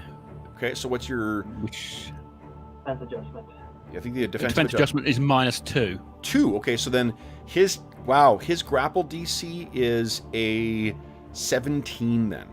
So you need a 1d20 plus 2. Well, we're not there. I mean, I'm still just. I just need to know what the speed of that action. Would be 3. for my. Okay. But what Kev's saying is going to be fucking hard. Yeah, what I'm saying is that it's going to be challenging. Tom he's a trained fighter. I'm not even indicating targets necessarily. I'm just that's my. Right. So if I explain what my plan is, effectively I'm going to maintain the grapple, have one arm round his neck. Yep. Pull my dagger and effectively hold it to him, and then shout "stop." Okay. As loud as I can, effectively threatening him. Okay. Yeah, that's fine. So that's what your action is going to be on because you're on a 4, so you're up first with Gorwin. Gorwin, what are you doing on 4? I am gonna drop my sword and try to grapple the one in front of me. I'm trying to get him kind of twisted around so I can like put him in a headlock in between me and the other guys. So human shield. One of my favorite things. Years ago, we had our 1d20 plus 3. This is from the Conan game that we're going to run for Dave's charity session. I handed out like cards for what the different things were, and human shield was one of the cards they used, and it had a picture of a body being held up. Okay, so the difficulty class against them is going to be their Thaco is a 19, so it's an 11, and I'm going to assume they don't have a strength modifier to hit, so their grapple DC is going to be an 11. All right, I'm pretty sure it's 1d20 plus 3 for me to hit because that's your my level... Thaco of 19 and my plus 2 missile attack adjustment. Yep. Nope. Ugh. Shit. Astonishing fortune. Okay. Yeah, you got astonishing fortune. Yeah, Yeah. That's a I'll terrible use roll. one. yeah. Here we go. Yay! Yeah. All right. So he does get a reaction against you. His bonus to Andrew, give us a 1d20 plus 1. I think your grapple DC is a what? 13? I think it's a 13. Yeah. Plus Nope. 1 you'd 6 points. Oh, that was okay. So 6 points of astonishing. So Right. 6 CP on him, and then Cola Plus give 1? us 1d20 plus 1. Yes. Not good enough. Okay, so he doesn't resist, which means he's got 6. Wow. So then that puts you at grappled. No, he's restrained now, which means Human shield. yeah. His only action is to try and break free of you. So, and I'm going to give, because of that cool narrative, so let me put a green bar on him. To give you a context, he has 8 maximum control points, and you got 6 on him. Nice. Yeah. So let me put a visible green bar on him. I know that this system was not a lot of fun for Dorwin or Dorman in the last couple of sessions, but I really enjoy this. It makes for those grappling combat options a lot more meaningful in these games. So okay, so I didn't like it was because I didn't know you could fight back against your restrainer. So that's new. no, you did that. You just didn't succeed. Oh well. I had you roll against him. Yeah, once I got restrained, like over my my total. Once you're grabbed, you only get to make a resistance when you're not grappled.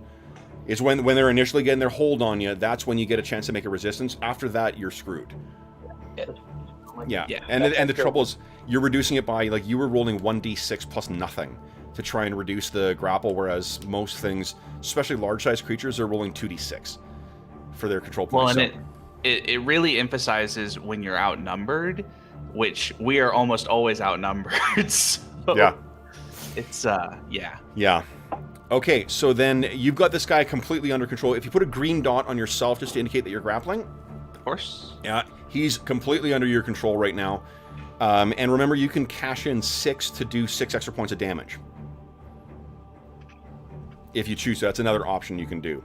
Which actually Tom could do as well. You got 12 points on him right now. You could cash that in and do an extra 2d6 points of damage.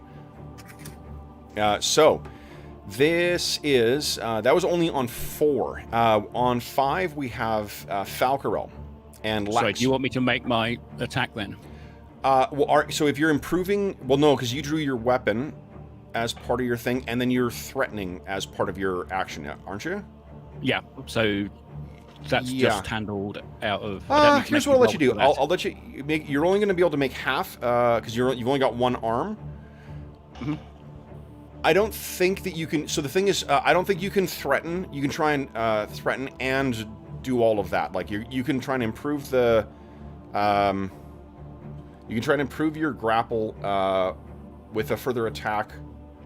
I'm trying to decide here. Well, effectively, I'd be happy just be able to like threaten him and just try. No. Here's what I'll let you do. I'm going to let you make the attack, but because you're sort of shifting your arm to try and grab something, I'm going to let Cola make a resistance check as well to try and reduce a thing. So that there's going to be a bit of a risk reward with you shifting your grip to get the sword out. That'll let you do everything you wanted, but Cola will also get a chance to try and wiggle out. So, okay. Thomas, you make your attack roll first. Definitely hit. 1d. So then it's 1d10 plus 3, I think, divided by 2, rounding down. That's how many control points you got on this. Let's see here. 8 to 4. And then Cola, give us a 1d20 plus 2 roll, please. I think it's a DC of 17. So 11. 11, yeah, okay. So you get 4 more control points on you, and then you've got him in position. You got that knife at Cola's throat. So add 4 more. Okay, so I'll say everyone drop their weapons. Okay. Then on 5 is, let's see here, Lex and Falcabell. Lex is going to try and help this dwarf drop his weapon. Yeah. Kick him in the terribly. Alright. Falcabell will start moving down, and he gets right behind Lex or Gorwin and starts casting a spell on him. Lex is okay. So Cola is also fully restrained at this point. He's got over half. And Lex yells, "Get the black ice off of him!" Yeah. Okay. I'm not worried about Lex. He's casting Cure Moderate on him. Okay. Not Lex, Gorwin. Oh, Gorwin, nice. Gorwin, you recovered 9 hit points. That's pretty. Oh, you're back to full. That's awesome. Yeah. Okay. That's it. I'm tapped out, guys. Okay. Then it is. Let's see here. Cola is on a 6, but the trouble is, Cola, the only action you can do is to try and break free. Yeah, I figured. So yeah, I will try to break free. So here's something else that can happen is because Tom's got such a like solid grip on it, if other grapplers can get in as well too and try and reduce the control points on you to try and get you loose. I see. Okay, good to know. Okay, so Cola, are you just trying to shake yourself loose here?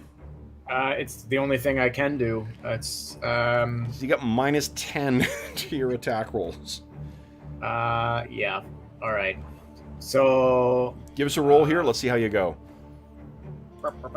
A nat 5 will not do it. So you just okay.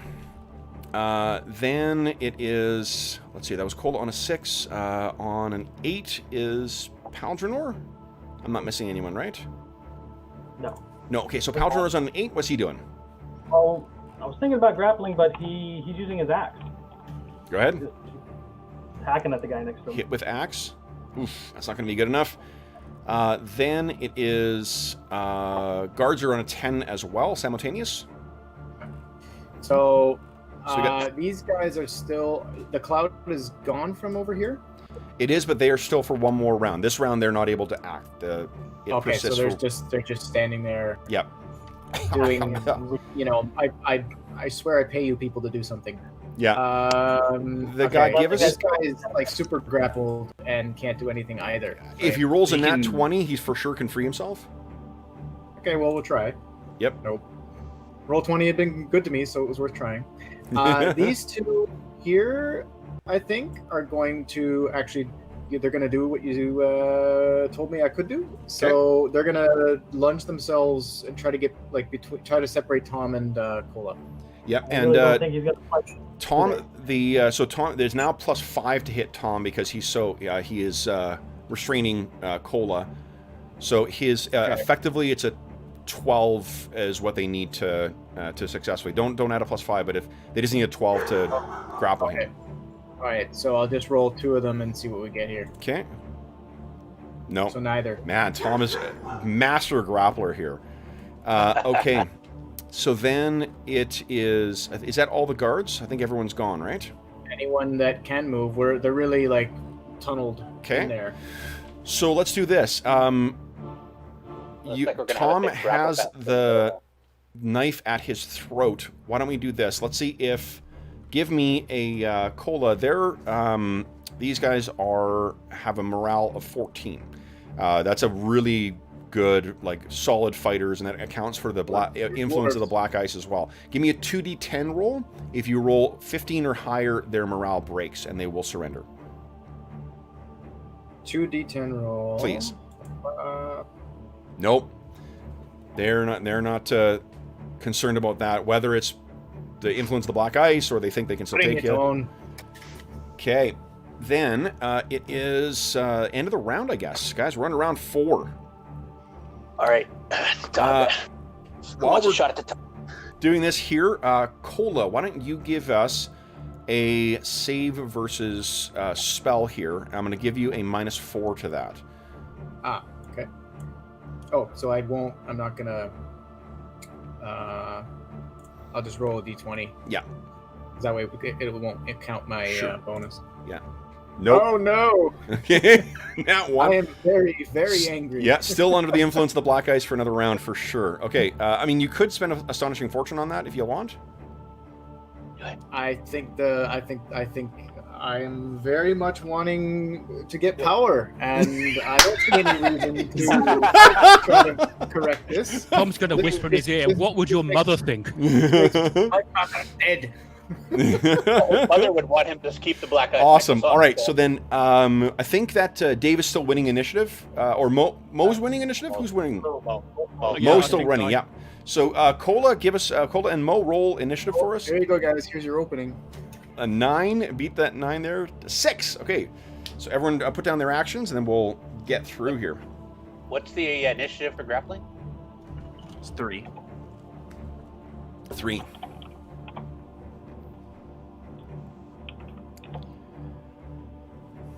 Oh, sorry. I should be a 9, not a 10 then, sorry. Maths.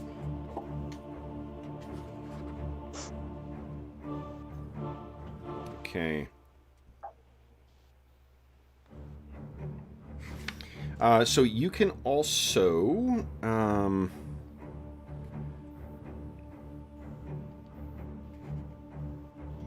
here's other options, Gorwin. You can slam him to the ground to try and stun him, because you got more than half on it. And there is also shoving. Mm-hmm. So you can... But he's making a beautiful door right now. While he's restrained, you can grab them with you. Yeah, I mean, he is definitely blocking the hallway quite well.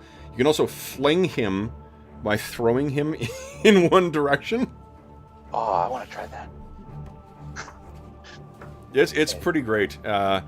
Okay, then, especially for these circumstances where you don't want to just kill, like, to just be making shitty attack rolls to do non-lethal damage, it would be a pretty boring encounter. This makes for a much more dynamic thing. So, speaking of dynamics, let's... You mean like repeatedly missing on your disarm check? Yeah, that's kind of boring too. I don't want to tell you how to do your job, Lex, but... Yeah. Well, he got all emboldened the first time it worked. It was like, oh, wow, this is great. You were all sorts of nimble. All right, so first up, we got a bunch of people on 9. So we got Thomas, Lex, Falcarel, and Gorwin on 9. What are you guys doing? Who wants to go first here? I'm grappling and talking. Okay. So make your grapple check here. Let's see. Here we go. Yep. Go ahead and roll your effect. I think you got him completely incapacitated. Yeah. He's incapacitated at a max. He's got 15 on him right now. Yeah. And then I'm going to shout through the doorway at these dwarves. Back off, dwarves. Tom's got Cola pinned. Okay. Because I'm wondering if they can actually see what's going on, and I'm hoping that they can't. Okay. I don't think they can. No, not with those pillars in the way. They've got no idea. Who wants to go next on a 9? We got Falcarel, Lex, and Tom. Like Lex is going to get into the grapple party because these guys are trying to get on Tom with their grapple, and Tom's got Cola, and Lex is going to try and grapple Cola too. Nice. Okay, so you're dropping your weapons in? Yep. I only had longsword out. Oh, terrible, Lex. You're horrible. Go back home. Astonishing Fortune. Yeah, you got Astonishing Fortune if you want. Do it. Do it? Yeah. All right, let's do it. Oh, even worse. God damn. Okay, Lex is going to go stand in the corner and just pretend he's not here, because that's pretty much all he's done. Okay.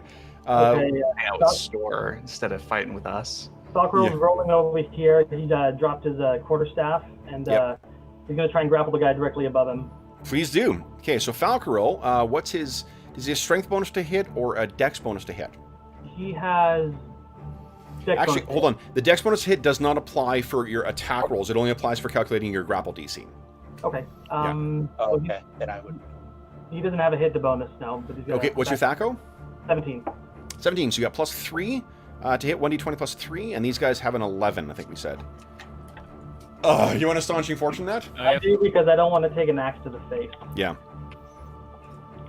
There we go. Nice! And it's, you're multi-class with a ranger, so it's 1d10. Do you have a strength bonus to damage? I do 1. 1, so 1d10 plus 1, please. Nice!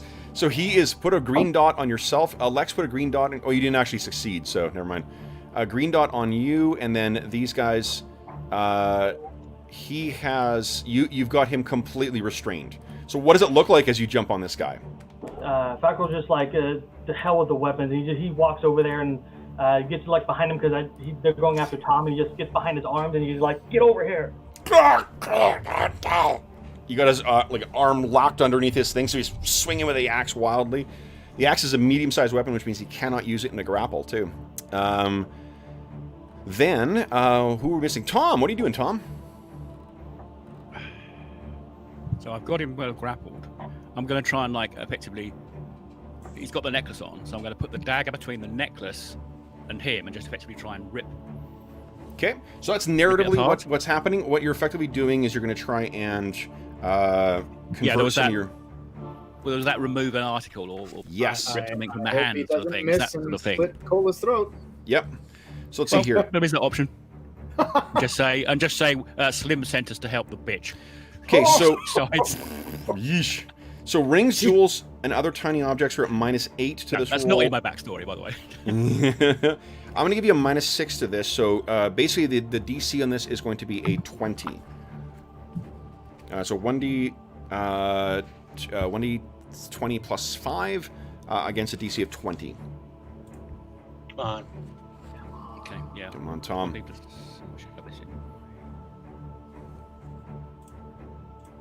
I'll just roll that and then we can subtract that. Yeah. You want Astonishing Fortune that? Yep. We can't do much worse. Okay. Nope. 10. So it doesn't affect your control points. You still got him restrained. It's just that you're not able to get it. He's wiggling too much. You can't get it. The bigger the object is, incidentally, the easier it is to do. Like, in the middle of a grapple, getting someone to drop a two-handed weapon is a -2 penalty as opposed to the -6 that you were getting for this. So, just so you guys understand what your options are. All right, so you are moving him around. Can I also try and, whisper in his, or speak to in his ear saying, you're not yourself, what would your mother think? To try and, I think he's obviously controlled. So think of where your character is and what you're trying to do. I think you could maybe shout that out or grunt it out, but also whispering sweet nothings in his ear is probably... No, I mean, effectively I'm going to shout it out, just to see if I can help him snap out of it. Or... Yeah, okay. I mean, this is a real Hail Mary. But, so that was on a 9, 10 is nobody. Part of Cola's mind that is still trying to resist this, however strong that is, would certainly register that, because obviously Thomas has no idea the implications of bringing up Cola's mother right now. It's Cola is, his emotions are at the breaking point with regard to that. So what else, do you think is that something that would help him with his save, or is that something that's just aggravating him? Oh gosh. I think the overall feeling right now, with terms of his mother, is guilt and shame. So I don't actually know that it would help him. Okay, so then I won't apply a modifier. Next up is going to be Cola on a 12, it looks like. The only thing I can do is try to resist, to break out of this. Here we go. So this is where that nat 20 shows up. Mm. Whoa! Okay, so we actually have to do the math on this then, because that... Oh, no, you got minus 10. I think I'm... Yeah. Yeah, so that's... I can't even do it with a natural 20. No, nat 20 always succeeds. Oh, okay. Yeah, right. We don't use critical hits, but a nat 20 is always a success. So then Paldronor is on a 13. What's Paldronor doing? I think although Cola might, like, while he's doing this, leave my fucking mother out of it. Nice. Hammer those dwarves. This is the Glasgow pub night out, isn't it, really? Yeah. So that... Just taking his rage Just out. don't mention the football teams. It's up against his shield, doesn't get through. And he's probably screaming out in Dwarvish about the Hammerstones and the questionable lineage. Something about goats and breeding. Then it is the guards. What are the guards doing? We got one that can try and escape. Have effectively neutered these dwarves here. So these guys can now act. Yes. And the one that's incapacitated, unfortunately, cannot do anything at this point until Gorwyn... Right, which means the ones behind them are kind of trapped. Yep. I mean, they can try and attack their ally. Yeah, they can try and release the... they can make a grapple check against Gorwyn and try and reduce the control points. Of like, get off of him! Yeah, good point. This guy will move over here. Okay. And yeah, they will try to contest this so situation. If you want to get all three of them in there, I'll let all of them do that, but the ones that are attacking on an angle are going to get... Yeah, like I forgot there was a third one. Yeah, but so the two ones on the side, they're going to take a penalty of -4 because of cover. They're trying to reach around the door to pull them in, right? Okay. So Gorwyn, your grapple DC is what? A 13? It's a 13. 13. So we got two of them attacking against a 17 and one of them against a 13. And Cola, you should decide what they have in their hands. They have to drop at least one thing to grapple, but if they drop both, they get their full grapple ability. Yeah, if they grapple with Partly only one because hand. Gorwyn's specific goal is to have dwarves without weapons in hands. So it's important. Yeah. So it's -2 for the guys on the edge, but if they drop their weapon, -4. -4. Yep. And if they don't drop their weapon, then it's even worse. Well, they need to drop. What it is that if you're grappling with only one hand, you have your results, the control point results that you roll. So if you, which means you need to have at least one free hand in order to grapple. If you've got both hands, you're free to grapple, but it means you need to drop your shit to the ground. Okay. So I think, they'll each. I should be an asshole and make them drop their shield. So let me ask this then. I think there's two ways of reading with the shields. One of them could be that you can grapple with your shield, but it's just not readied, and it needs to be readied again, but it's still on your arm. The other is you need to free your hands in order to properly grapple. My inclination is the latter, but I'll let you those of you who use shields regularly, like Gorwyn, not Gorwyn, but Beregor uses a shield regularly. Do you think that he needs to drop the shield altogether in order to have a free hand, or do you think that... So I imagine that he's got a handle and a forearm strap in his shield, and so what he can do is kind of sling the shield off his hand and probably take like a penalty to hit because it's unwieldy, but have both hands free to... So here's what I'll do is I'm going to say that you need to still... It is an action to ready a shield, okay? So in the same way that like drawing something from the ground is ready, to draw a weapon from a sheath is no action. That's the way we've been ruling it since we started playing. Drawing it from the ground is that to re-ready a shield will be an action then. So that's what that. Sense. So that I'm totally on board with that, and I'm actually not going to apply a penalty to the grappling because I think in some ways having that big board that you're smashing up against is probably kind of helpful in a way, as well as so no penalty for that, which means what the dwarves here need to decide is if they drop their weapons and then try and grapple, and they can use both hands, it'll unready their shield, meaning they don't have the AC bonus for that, but they will be able to grapple with both hands without penalty. Okay. So that was me. I rolled a d6 to kind of 50-50 this, if it was a weapon or a shield. And they rolled the weapon. So they're going to drop the weapon. Okay. To help them out with the grapple. Okay. So you got 2 that are 1d20 plus 1 against a DC of 17. And they can't try and grapple Gorwin. All they can do is try and free their ally. Okay, so that's a miss. Okay. Second one. Hit. So on that one, roll 1d10 plus 1. 7. So 7. So reduce your control points by 7 there, Gorwin. Or hold on, I got to do that. What am I doing? Or I could do it too. Here. Minus 7. Okay. He's still restrained. This guy here is against a 13. He doesn't get a plus or anything, I don't think. He does, plus 1. Oh, yeah, so that's 18. Yep, that's a success. So then it's 1d10 plus 1. 2. He's still grappled, so he's not restrained anymore, but which means he can try and get out. These guys bull rush Paldronor? They can, yep. So to do that, hold on. There was actually, I was reading during our break. I quickly took a moment to look at just flat out pushing in this, and there are rules for it. Because I am never not thinking about this game, which is sad. Hold on here. Shoving a creature. Here we go.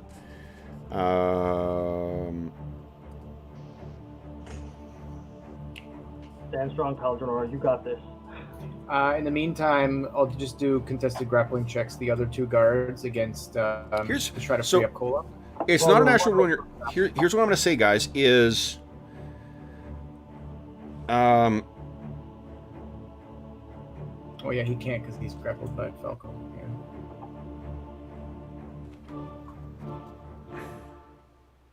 I got him good too. Yeah. I guess he can try to free himself. Yeah, but he's big penalty. So here's what I'm thinking is that in order to move the creature, you need to be at least grappled. So you need to do at least a 5th of the control points on them. So this guy will need to try to grapple Paldronor first. Yeah, you know, that's not going to work because otherwise, like, a dragon could really never move. Because the way the rules are, it says here, using attack action, you make a special melee attack to shove. Basically, you make the attack roll. You should have just made contact with them. You shouldn't have. Yeah, and then if you win, you push it. You either knock it prone or push it 5 feet away. That seems really overpowered. For just, especially when you need to like accumulate a certain amount of control points. What I'm thinking is that there should be a roll of control points and an opportunity to resist. Same way you do a grapple, and then if you net a 5th of the thing, then you're pushed back 5 feet. Reasonable. Does that work? Let's see if it works. So, they're bull rushing. Let's first off give us a 1d20 plus 1 check here, Cola. Nah. No, so they try and shove in and can't get to Paldronor. Paldronor's too sturdy. His grapple DC is at least he's 2nd level fighter. So, what's that, Dave? Does he have like a +1 bonus to strength or dex? Yes, for a +1 from strength. So he's going to have at least a DC 11. So that's going to be a miss. All right. Is that the end of the guards? Yep. Oh no, actually, because you got one more up there, right? So this guy is grappled by Falcroll. He can't. Can he try to break free? Yes, he can. He gets a minus. He is restrained right now, so he gets a -10. Oh man! But so a 9 plus 1 is 10. I think that's not good enough to get out of Falcaroll's grasp. Okay. This guy will try to attack Tom. Okay. Straight up attacking him now. Yeah, he's gonna straight up attack him. It's +5. Yeah. So 18 in total. 18 total, I think, is that's an AC 1. So that is good enough. Yeah. Yeah. Go ahead and roll damage.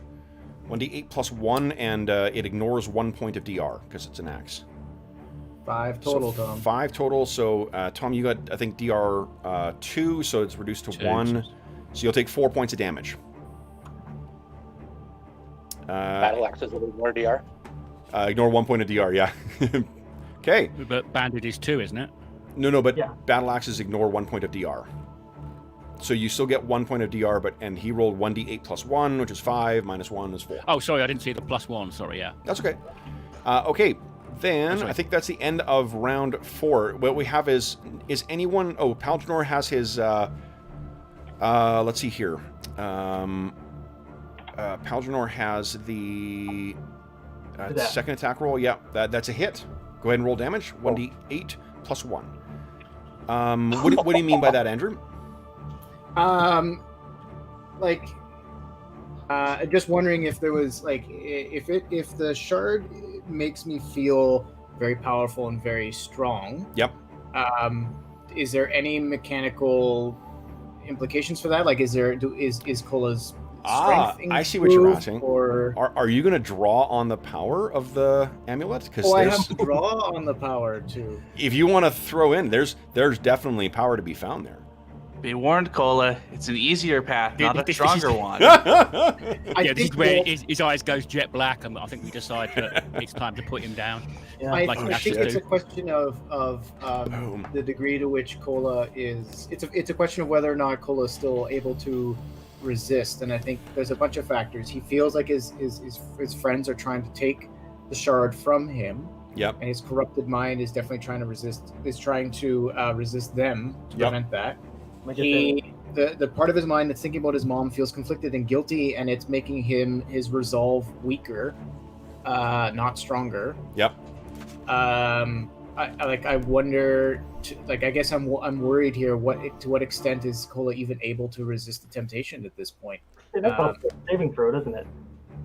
I think it might. I might ask if I can let the dice Yeah, decide this. absolutely. Give us a saving throw at minus... Saving throw versus spell at -4. Yeah, penalty because he's baiting. Yeah. Nat Oh. 20! Wow! Not giving up. Oh! So what do you think happens? Like interference. Wow. Okay. Sounds like divine intervention. Okay. Curse the dice, but sometimes it just makes the narrative so much better. Yeah. What do you think Cola- happens here? Cola, when his friends showed up, when my friends showed up, I at first saw this as the opportunity to solidify power and gain more, and give into and gain that status. It was clear that they weren't going to allow that to happen, and I thought that you were all going to take my power from me, and I saw you immediately as a threat. Cola, however, I'm still there, and there's still a part of me that is observant and able to see and take stock of what's happening around me. And I see, well, with the exception of one guard anyway, I have noticed that your attacks, I know you all, and I know what you're capable of. I know that, it's telling that the attacks you're using are non-lethal. The attacks you're using are clearly an attempt to try to disarm my guards, disarm me, and to resolve this in a way that doesn't require killing. And I think the part when Tom talks about his mother, I think basically altogether, maybe this is just enough to have Cola resist the temptation to give in to, using the power, and I think if I'm allowed, my fist is going to unclench. Yep. Tink, tink, tink. The ring falls to the ground. And now it's just the amulet. Yep. Okay. So you guys see this happen. The ring falls to the ground. And I think maybe you'll hear him just utter, and again, Kev, stop me if this is, if I'm pushing it too far. It'll be very low in my breath, but I'll try to whisper to Tom, get it off me.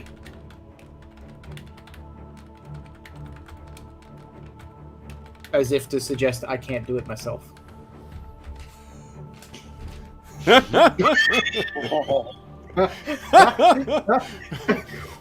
For those listening at home, what I just put in chat was now I assume my true form! Yeah. Fang Dragon! All right, so then what, yes, that is absolutely, you can say that. And with a nat 20 on your save, I'm totally fine with you dropping that and saying, get it off me! So then let's go move on to round 5. Unfortunately, the guards did not hear that.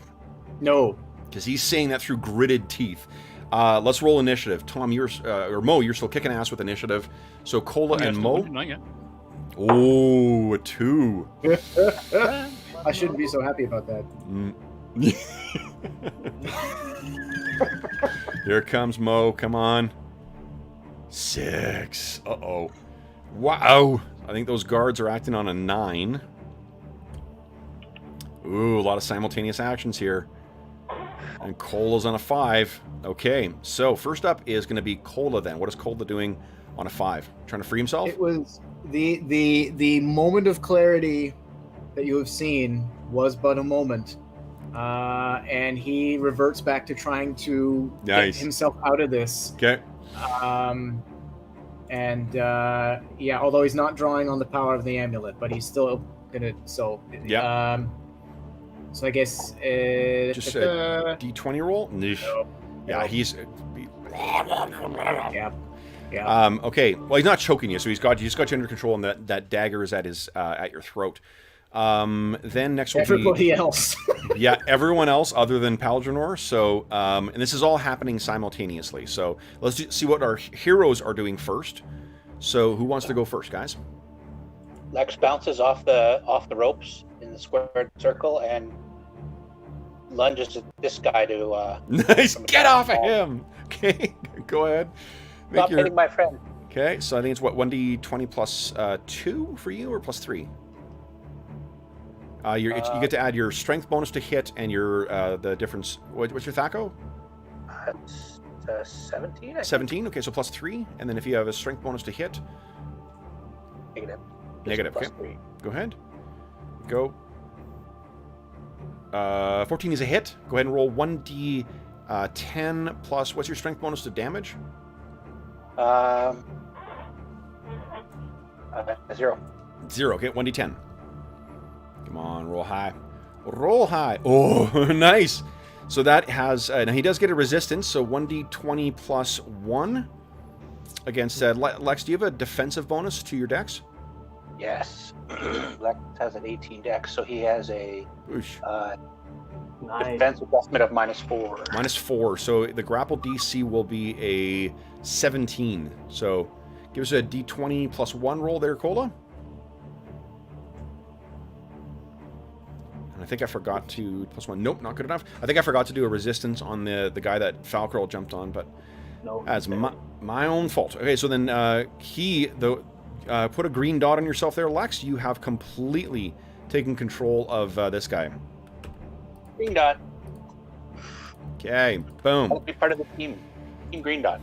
Nice. You pulled him off, and he after hitting Tom in the back. Who wants to go next, guys? You got Tom, Falcrell, and Gorwin. I'm just trying to reestablish my kind of hold on the one that the guards are pulling away. And you get a net, I think like +8 to hit this guy on this roll, because you do take a -2 to your attacks. Is that right? Hold on. No, you take no penalty. It's just that you're easier to hit. It's +5 to hit him too, so yeah, that's a 19 you rolled in net. Go ahead and roll your control points. 7 more. Yeah. So he's like, get them off me, Okay, completely under control again. Then we got Falcrell and Tom still to go. Falcrell wants to like take this guy out, like just choke him out so he drops unconscious. So you can. Hold on, let's see here. When I think you need to have to do a chokehold, you do need to have full control. Okay, so I'll get more control on that. Let's see here. No, at least grappled, so you can still try this. Attempts to strangle are made with an attack roll at -5. Okay. So his grapple, you need a 16 basically with your grapple check. Can I burn control points in order I'll just tighten my hold on him. I just want to get him, and then, yeah. Yeah. I want to get him completely restrained. Yeah. Yeah. Okay. I'll just put the. Go right ahead. That's a hit. Yep. So roll 1d10, and I don't think you're adding anything, right? I get a +1 to damage. +1. 1d10 +1. Okay. 9. Nice. Holy shit. Okay. So yeah, he is completely immobilized by you. All right, guys inside are immobilized. The doors are covered. Yep. Tom, Paldranor's pick 'em up. killed 2 guys. That means Tom, what are you doing?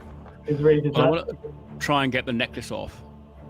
Okay. Yeah. Go ahead and make your attack. Now, roll if I then. tried to use both hands, would I get a bonus to do it? Or would I effectively lose the... No, that wouldn't affect you one way or the other. Okay, well, I'll try that again. Effectively, I'll try and, like... Yep. This time, I'll just try and pull it off over his head. Yeah. With my other hand. And you do get... So the net is going to be basically a -3, because I forgot that you get a +2 to hit him. So it'll be basically let's see here. Minus... Well, D20 +5.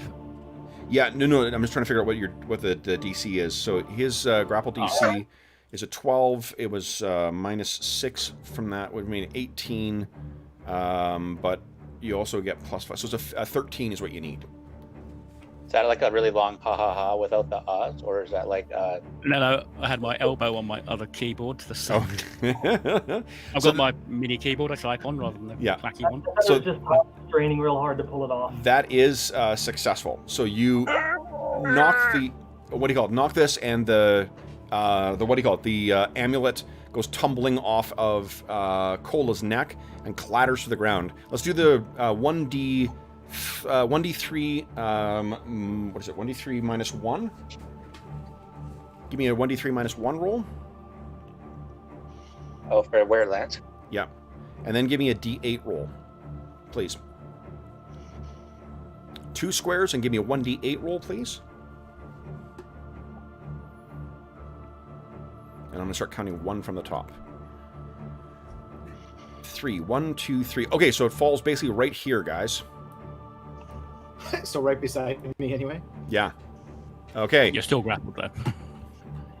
Then it is... I think all of our allies have gone. The guards are acting on a 9 as well, too. Yep.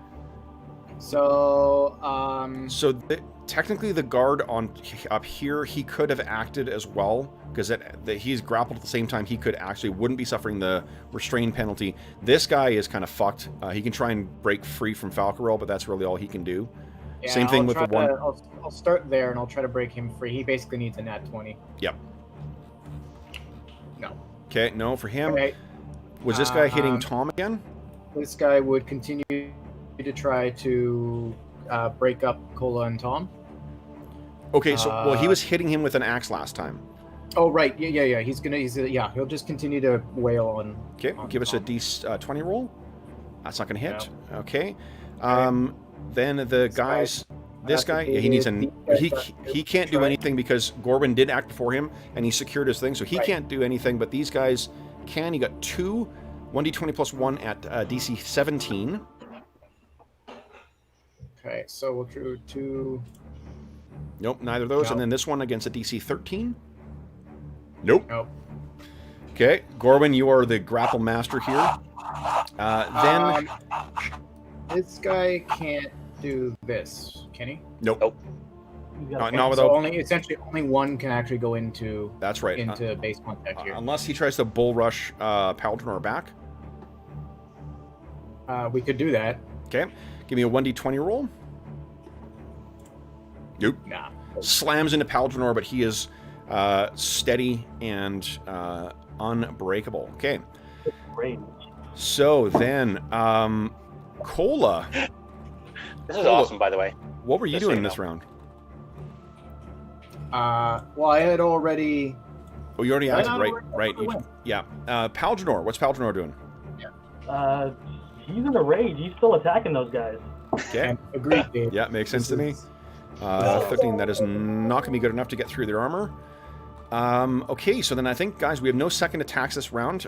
We're on to round 6. And Paldranorr, you are now free of the black ice. Cola. Or Cola is, yeah. Cola, what do you want to say here? Wait, I'll let you. I guess that's a question. Am I still rolling initiative for the bad guys? Now you can roll. What I'll let you do is give us a regular save versus. Let's see if you're free. You can free yourself completely from the influence of this. With his bonus for being a dwarf? He gets his no penalty this time, and he gets his regular bonus from being a dwarf. He has been getting that for the last couple of ones. It's just that he's been rolling really poorly. Well, we don't see it because it's whispered to you. So.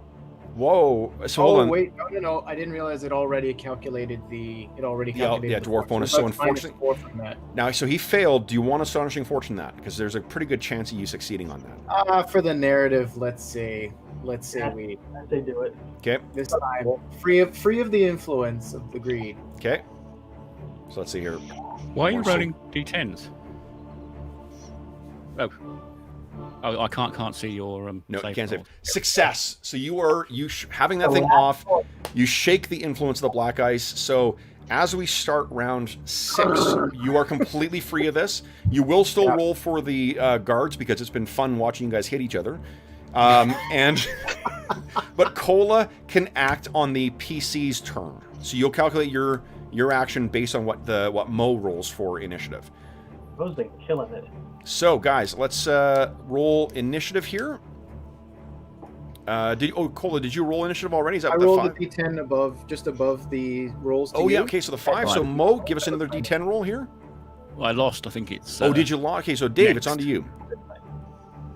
Oh, man. Come on, beat his 5. Astonishing Fortune anymore? Oh, I don't know if I should have wasted it then. No, you needed it. Experience beats all. 2, nice. Okay. Nice. Okay. All right. So everyone entering your actions. Guards are acting on a 12. And you're acting on that 2 this time, Cola. So. Yes. Well, technically, I'm acting on both. Yeah. So what is Cola's initiative then? His individual initiative? Yeah. Just give me a second here. I'm just figuring out what I'm gonna do. Okay.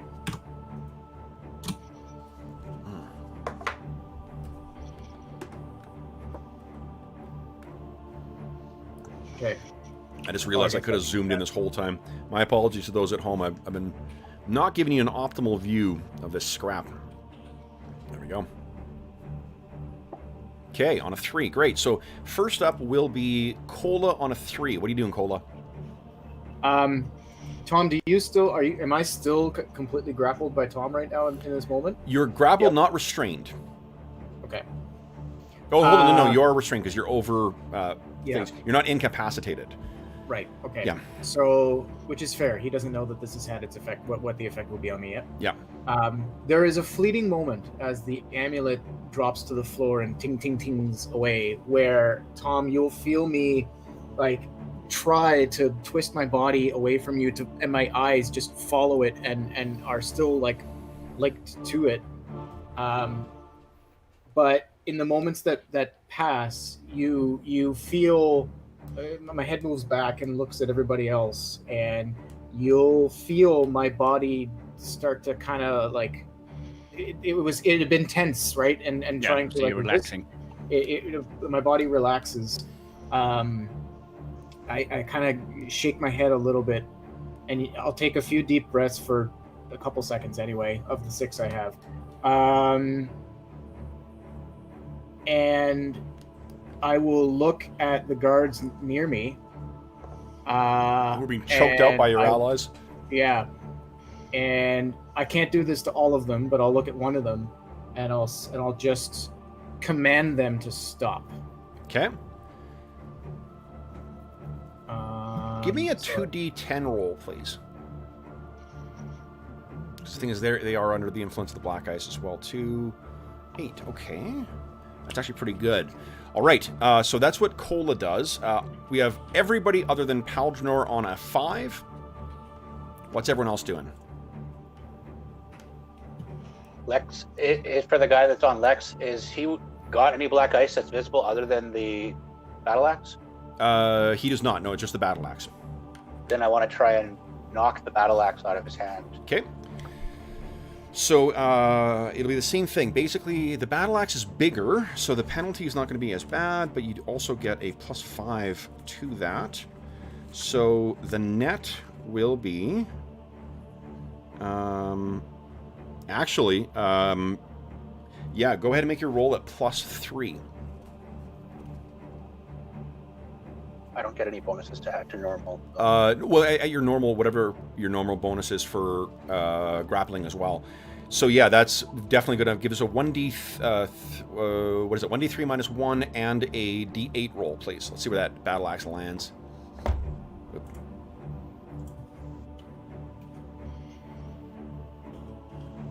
So it lands at his feet. We don't need to roll the d8. So you knock it up, but the axe is out of his hands, and you've got him still under control. Yeah. Next on the 5, who wants to go? We got Tom, Falcarel, and Gorwin. I'll do the same thing Lex is doing. Okay. And, so +3 on top of my normal. Yep. Massive. Yeah, so his gives 1d3 minus 1. Yeah, at his feet as well. So don't worry about the d8. Okay, so you guys have disarmed the 2 dwarves. They're still struggling against you. In your case, Falcarel, completely feebly. You have him completely under control. The guy that you've got, Lex, he can still try and grapple against you, or try and escape. Then, let's see here. Gorman, what are you doing? I'm just... I saw... I might have noticed, because magic is big and loud, so I heard Cola do the command spell, but I probably didn't have time to see exactly what it was, if it was in Dwarven, and I couldn't know the language, so I don't know that he's necessarily out of the control of the black eyes. Unless if you want to continue controlling this choke point, and that's fine. If you want, you could back up if you wanted to get this guy's completely under control. That's what I was thinking, is that if there's some way to drag this guy back so that he can see Cola to say, like, you know, look, we're done. So I'll basically let you move him 4 squares, because that's as much as a dwarf can go. Okay, I'm just gonna back up 1 square then with him under control and say the fight's over. Okay, all right. And then so Falcarel's gone. Tom, what are you doing? I can feel Cola relax, so I'm going to still keep a hold of 1, so I'm not completely letting the grapple go, but I'll sort of then say, everyone drop their weapons and try and gesture to the other dwarves, those are the ones. Ooh, it's gonna be interesting. Paladin or axe before the guards? Yeah. Stop killing people. I see that he's in a rage, just because he's taken out all that torture on these guys. He hasn't been watching anything behind him, so leave it up to the dice to see if he listens. Okay, so let's do this. Let's have it be... Here's what I'm going to suggest, is we... Cola, what is your charisma bonus? Give me a second. Charisma. I have a charisma score of 14. Reaction adjustment, I think. So under damage adjustment, is that my base loyalty? Reaction adjustment. Reaction adjustment, so +2. +2, okay. Let's do this. John, give me a 2d10 minus 2. The lower, the better. This will tell us whether we can change his reaction. He's hostile right now. Let's see if you can cool that temper. A 6. A 6 goes from hostile to cautious. Okay. So how do you want to... You can go ahead and tell us how that role plays out. Really about to swing at the next guy, just snarling with rage, and he is... Everybody hold put your weapons down. He's like, Okay. And then... Shield's still up, though. But I want to split the skulls. On the guard's turn, they obey their master. And they stop trying to get in. They maybe move a little bit forward with you, Gorwin, but they stop trying to grapple with you. So, guys, let's drop out of combat here now. And drop into some role-playing. So... Drop into role-playing. What have we been doing? Well, some of us have been missing stuff. What happens next, guys? Well, Tom's going to say, are we good? Cola, are you back to normal? You did mention that you might not be yourself when we next saw you. In one of those notes. Back up the top of this. I think so, Tom. And I'm grappled, but I'll pat his arm. Yeah. Need to get rid of the blackouts. I think without the ice, I think I feel myself again, more or less. Okay. Well, I think I'll trust him. I think 'cause it seems to be going well. Okay. So I'll sort of back off. It was a trap. No. Cole grabs the necklace and puts it back on. In that case, I knee him in the balls. Yeah. No. So, if you release him, so you guys can take your green dots off. Anyone who has released their grapple, and what That tells the dwarf, if you reach for that battle axe, I'm gonna smack you again. Okay. The dwarf spares a look over at Cola, but then stands and you can see his eyes keep going down to it, but he listens to his master. Same thing with the one that you've Falcarol. He starts reaching down to go and pick up that axe again, unless you. No. Okay. I tow it and flick it away from him. Okay. So he kind of looks up at you in a hostile way. Black but eyes then spares a look back at Cola, but does not attack you. Who is going next here? We'll see what Gorwin does. Paldrinor is standing over two dying dwarves as well. Yeah. Are they dying? They're at full. There's two that was cut down so far. They're technically not dead. Right. We removed them from the field, but they're still there. Gotcha. Yeah, Falcarol has a healing proficiency, so he's going to try and take care of them. Okay. So you definitely stabilize them, and then we'll check their mortal wounds are afterwards. But you have stabilized the two of them. What happens next, guys? Cola is going to kind of collapse onto his knees. His eyes still cast fleeting glances at both the amulet and the ring.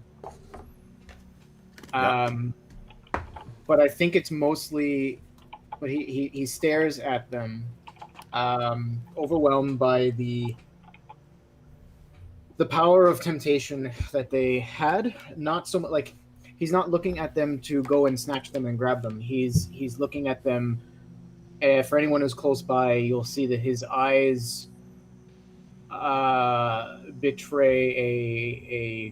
portray a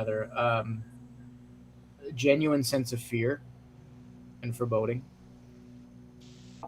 I think it's only in this moment that, and you just see me kind of, so I'll collapse and I just kind of, actually no, I'll try to hold it together a little bit. How is everyone else responding to this? We see that Cola's is sort of has not said much after asking for help, and you guys can see obviously that all the rest of the guards are armed with their axes. And the one thing you notice, I don't think, correct me if I'm wrong here, did Cola mention that his mother is dead, or did it sort of go right into So you guys can notice that there is no sign of his mother. What's going on, Cola? What ails you?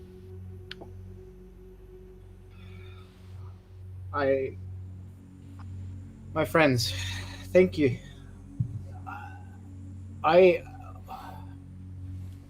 It's a long story, but I'm afraid you almost lost me there. I'm afraid I almost lost myself. You came. I knew that you would, but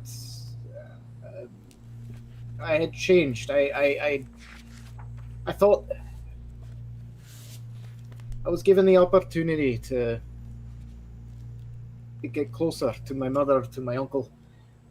And I thought to use that as a way of finding a way to buy time, to find a way to get them to see some sort of reality, or to see reason. But it was folly. I couldn't protect myself against the influence of the shard. The only way to get close was to use the shard. And I learned my mother. I thought I could save her. I thought she was just being led astray, that she was just being confused, being tricked. I thought she's just a sweet and innocent person that I thought maybe my uncle was just trying to abuse. I had no idea. I look at, I guess, Lex and Tom are the ones right beside me. She was as far gone as he was. She would have cast me to him without a second thought. My mother was... She was gone before I even arrived home. Dear Clangadin, I killed her. I killed my feckin' mother. And I'm gonna lose it at this point, as it all hits me, and the reality of what I've done, of the failure of what I had tried to do, and the realization of what I have lost, and what I could have lost even more. And I'm gonna just kind of sit up again. I'm gonna, at this point, will collapse and fall back and sit up against the wall over. Not there, over here. Yeah. And I'm kind of collapsed into an emotional state. Hopefully, this doesn't affect the guards too badly. Yeah, they've all moved their way in. Apart from the two that have been disarmed, the rest of them still have their weapons. Gorman, did you want to try and disarm yours as well? No, I was, as soon as it's clear that Cola and they're stopping, I was letting mine go, and I'm going to move away to let them enter the room too. Okay. Tom's going to go to the main door and let our group in as well. Okay. Never mind. I'm not good. Okay, so you have... So it might take a bit of time, but no. Sure, so you got 10 more Dwarven thugs in here. Hey. I'll get them to stand outside here, actually, I think. Lex is going to kick the black ice into a pile in the center of the room and motion to the other dwarves to put their black ice. Be strong like your master, and rid yourself of the connection to the black ice. Okay. Your master that's quibbling like a little child in the corner. Let's see, we got 1, 2, 3, 4, 5, 6 left. Resisted the black ice. It's controlling you, making you think outside of how you normally would act. It looks like 3 of them are successful in doing that. 3 are not moving. Okay. They're grabbing it, and as your guards come in as well too, as your numbers come in, they're getting a little more. Their eyes are sort of wildly going from the pile of black ice to Cola to the increasing number of enemy, as far as they're concerned. Dwarves come in. Oh, I'll get our 10 to stay outside this room. Okay. They're not going to sort of burst in, axes in hand. They're just going to be, outside, just in case it does start getting pear-shaped. Okay. So it does. There are 3. I'll take the ones with the blue dots left. They're the ones who still have weapons and have found themselves unable to drop the black ice weapons. Then Lex will point to the ones who dropped their black ice and go see your master. Like, let them go stand over by Cola so they know. Okay. Paco will look at the 3 that still look fancy, and then he'll just try to say in his most calming voice, "Peace, friend dwarves," and he's bad dwarven the whole way. And he's like, "We don't mean you harm." Friend you well. Yeah. Okay. Paco, maybe you should back up. they seem unable to. They're gripping the weapons. Cola, you can see this out of the corner of your eye, and the rest of you guys can see this as well. These guys seem like they are, they're not able to shake themselves free of this. I know what that feels like. As long as they're obeying orders later. I think they would follow someone's orders, but I don't know that he's in the position to. He might need some help. That's fine. They can just stand there and wrestle with this while you collect yourself. Okay. What happens next, guys? Am I able to stabilize these dwarves? Yes, the 2 dwarves have been stabilized. Okay. They're still unconscious, I think, because they need to have some kind of actual healing administered to them, but they're not dying any longer. So Falcor will he'll walk over to where Cola is, kind of hands up with the other dwarves around him. Yep. And he'll lay a hand on Cola's shoulder and say, "Peace, brother," and broken dwarvish the whole way. Your guards need your help if you can spare it. My guards. I don't know that. I'm going to spare a look over at the pile of black ice. I'll look at the guards that have moved over towards me. Yep. What do their expressions look like? How are they looking at me? Do I get a sense of what haunted? They think about honestly, they've got sort of a bit of a wild look in their eye, and they're looking a little haunted. I think you know exactly how they feel, having they look a little bit like me. Yeah, having been freed from the grip of the black ice, And remember that these guys are effectively like they're not soldiers per se. Like they're effectively jumped up, scrappers, or people that your house knew. That they only have standing and have this armor and shields and whatnot because of the newfound wealth to the Hammerstones. Right. I'll put up my hands to the 2 that are beside me. Hey brothers, give me a hand. Okay, they help you up. One day is a noble and he needs a palanquin. Carry my tuckus. I'll move over here. Okay. And I'll look at the 3. And I'll try to gently and slowly place my hands on their shoulders. Okay. I think Gorwin and Lex and Falcor, you can see that as he does, they let him do that, but their grips tighten on their weapons. Lex is like, easy. My friends, my brothers.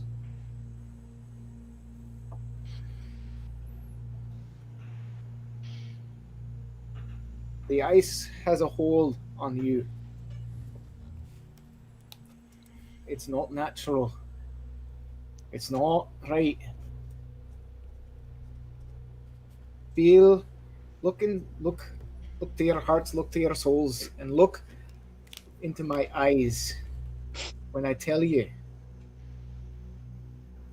that you are stronger than it. You are stronger than this hold, and you don't need it. The ice is powerful.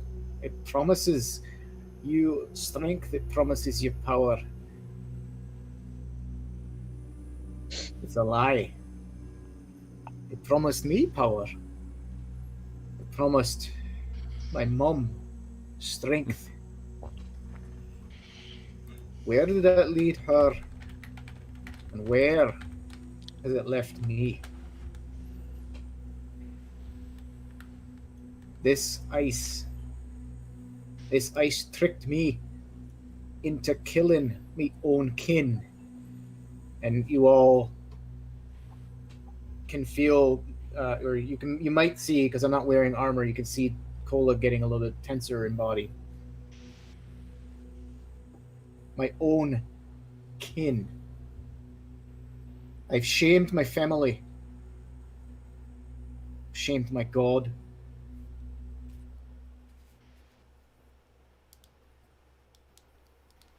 But I have but with the strength and help of my friends, I've managed to shake myself of that influence. I've managed to overcome and overpower it. And I can't fix what I've done,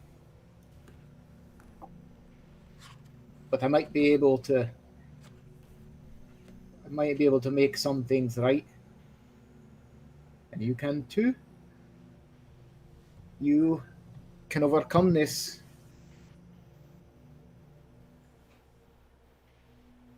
And I lend you what strength I can, but try to resist this before this destroys you too.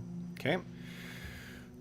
Let's do this. Is that bless still effective? Does bless give a bonus on saving throws? Versus fear, yeah. And I'll let but not. No, I'll let that apply to here too. Sure. So give us, Andrew. Give me 3d20 rolls, please. With the bonus from bless, that'll be good enough. So you can hear the clattering of all of the weapons hitting the ground, and they step forward and embrace you, Kola. So they all sort of, because you are their, as far as their house is concerned, the House of Hammerstone, you are their lord. So guys, let's do a quick talk about what Kola did follow what you planned, and tomorrow has an audience with his uncle. Nice. So Falcarol, pats Kola on the back and says, "Great job, my friend." Kola, obviously, this looks like it's kind of it has spent him, but you guys now have those two injured dwarves. It's going to be a while for them to recover unless you guys are spending before they regain kind of consciousness. It'll be another like 3 days unless you heal them, unless you're spending healing resources. Otherwise, you did a good job of not injuring any of his other troops, so you do have, what is that, it's 8 additional troops to add to your complement. Kola, do you have any remaining healing spells? Oh. I'm not asking for me. By Clayton and Silverbeard, you do not look well. Come here, lad. And I will do a cure moderate on Falcarol. Okay. Your dwarves. Heal my dwarves before you? Algernon got a little. Okay. So, first thing I'm going to do a cure light on Tom.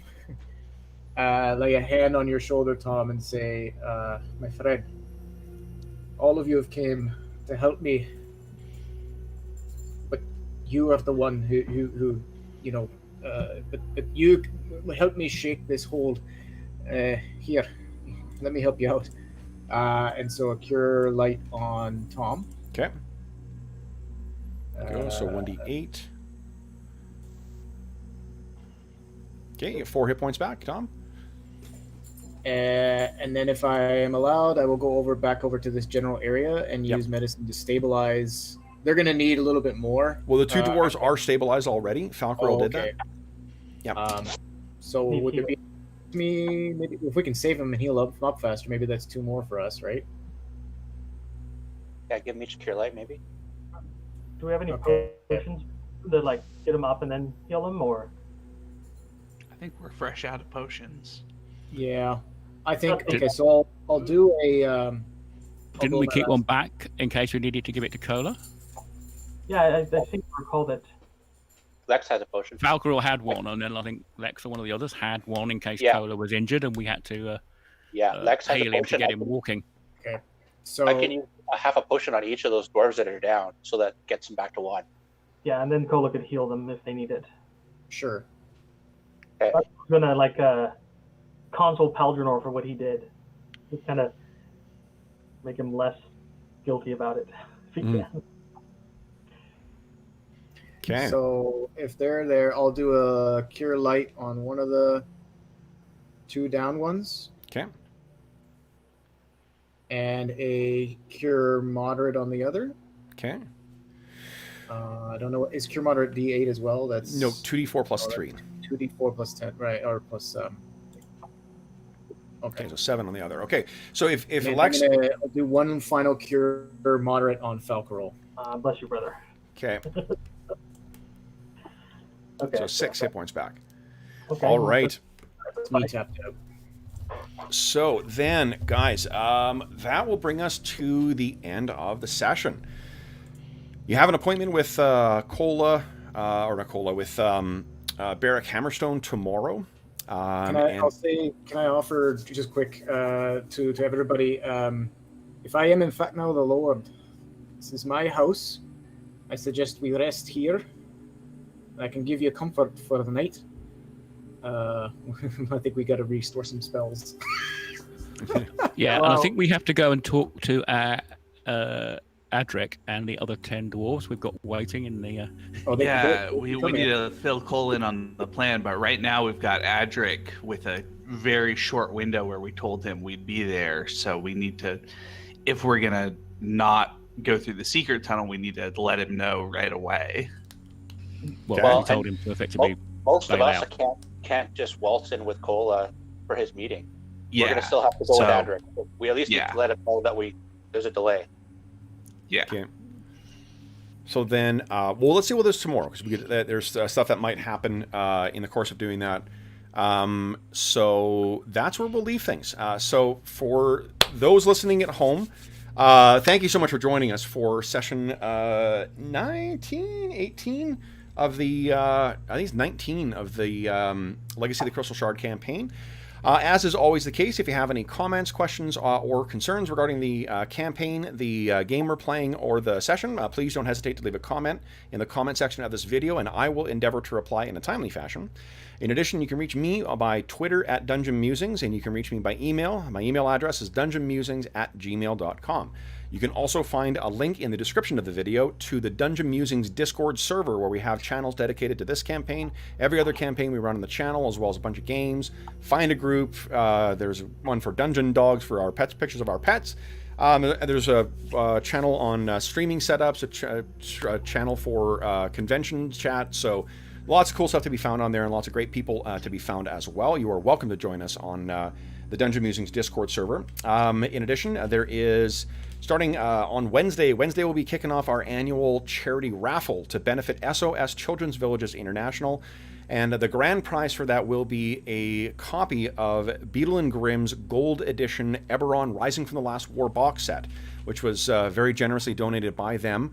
And that'll be our grand prize for the raffle, but there's a bunch of other very cool prizes, including a chainmail dice bag made by our very own Dave, including some stuff from our Redbubble store as well, some merch with the illustrations of characters from various campaigns or maps on them, our posters. We'll have a bunch of cool stuff. In addition, I've got 2 copies of the Astonishing Swordsmen and Sorcerers of Hyperborea core rulebook that I picked up for this. And there's a Skittermander dice bag and a bunch of other great stuff. And all tickets that are all raffle tickets are going to be $25 Canadian, which is about $17 American. And all donations go to SOS Children's Villages International. None of it goes to the channel. None of it goes to anyone else. It's just an opportunity to win some very cool gaming stuff while also supporting a very, very good cause. And the grand prize, of course, was donated by Beadle and Grimm. So we thank them very, very much for that.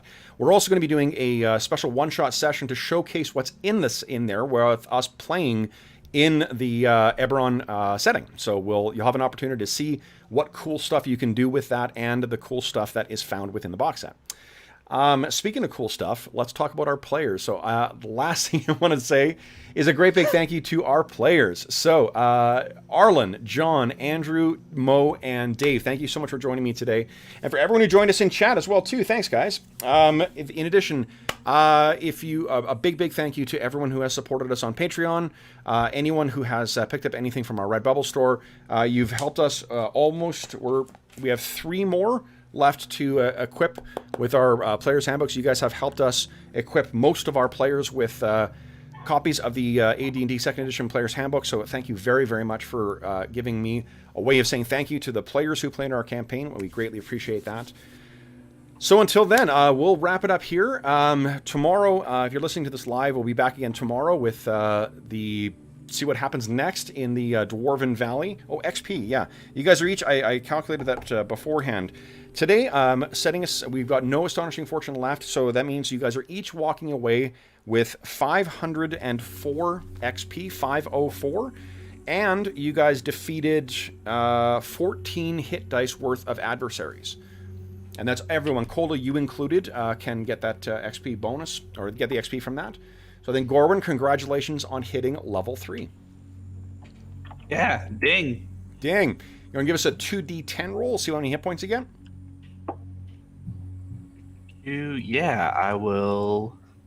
Colin, you have a bonus experience from your spell casting, so. Oh yeah, I don't. Well, yeah. What was the hit points worth of? You get Nice. 100, Nice. 100 experience for each spell level cast.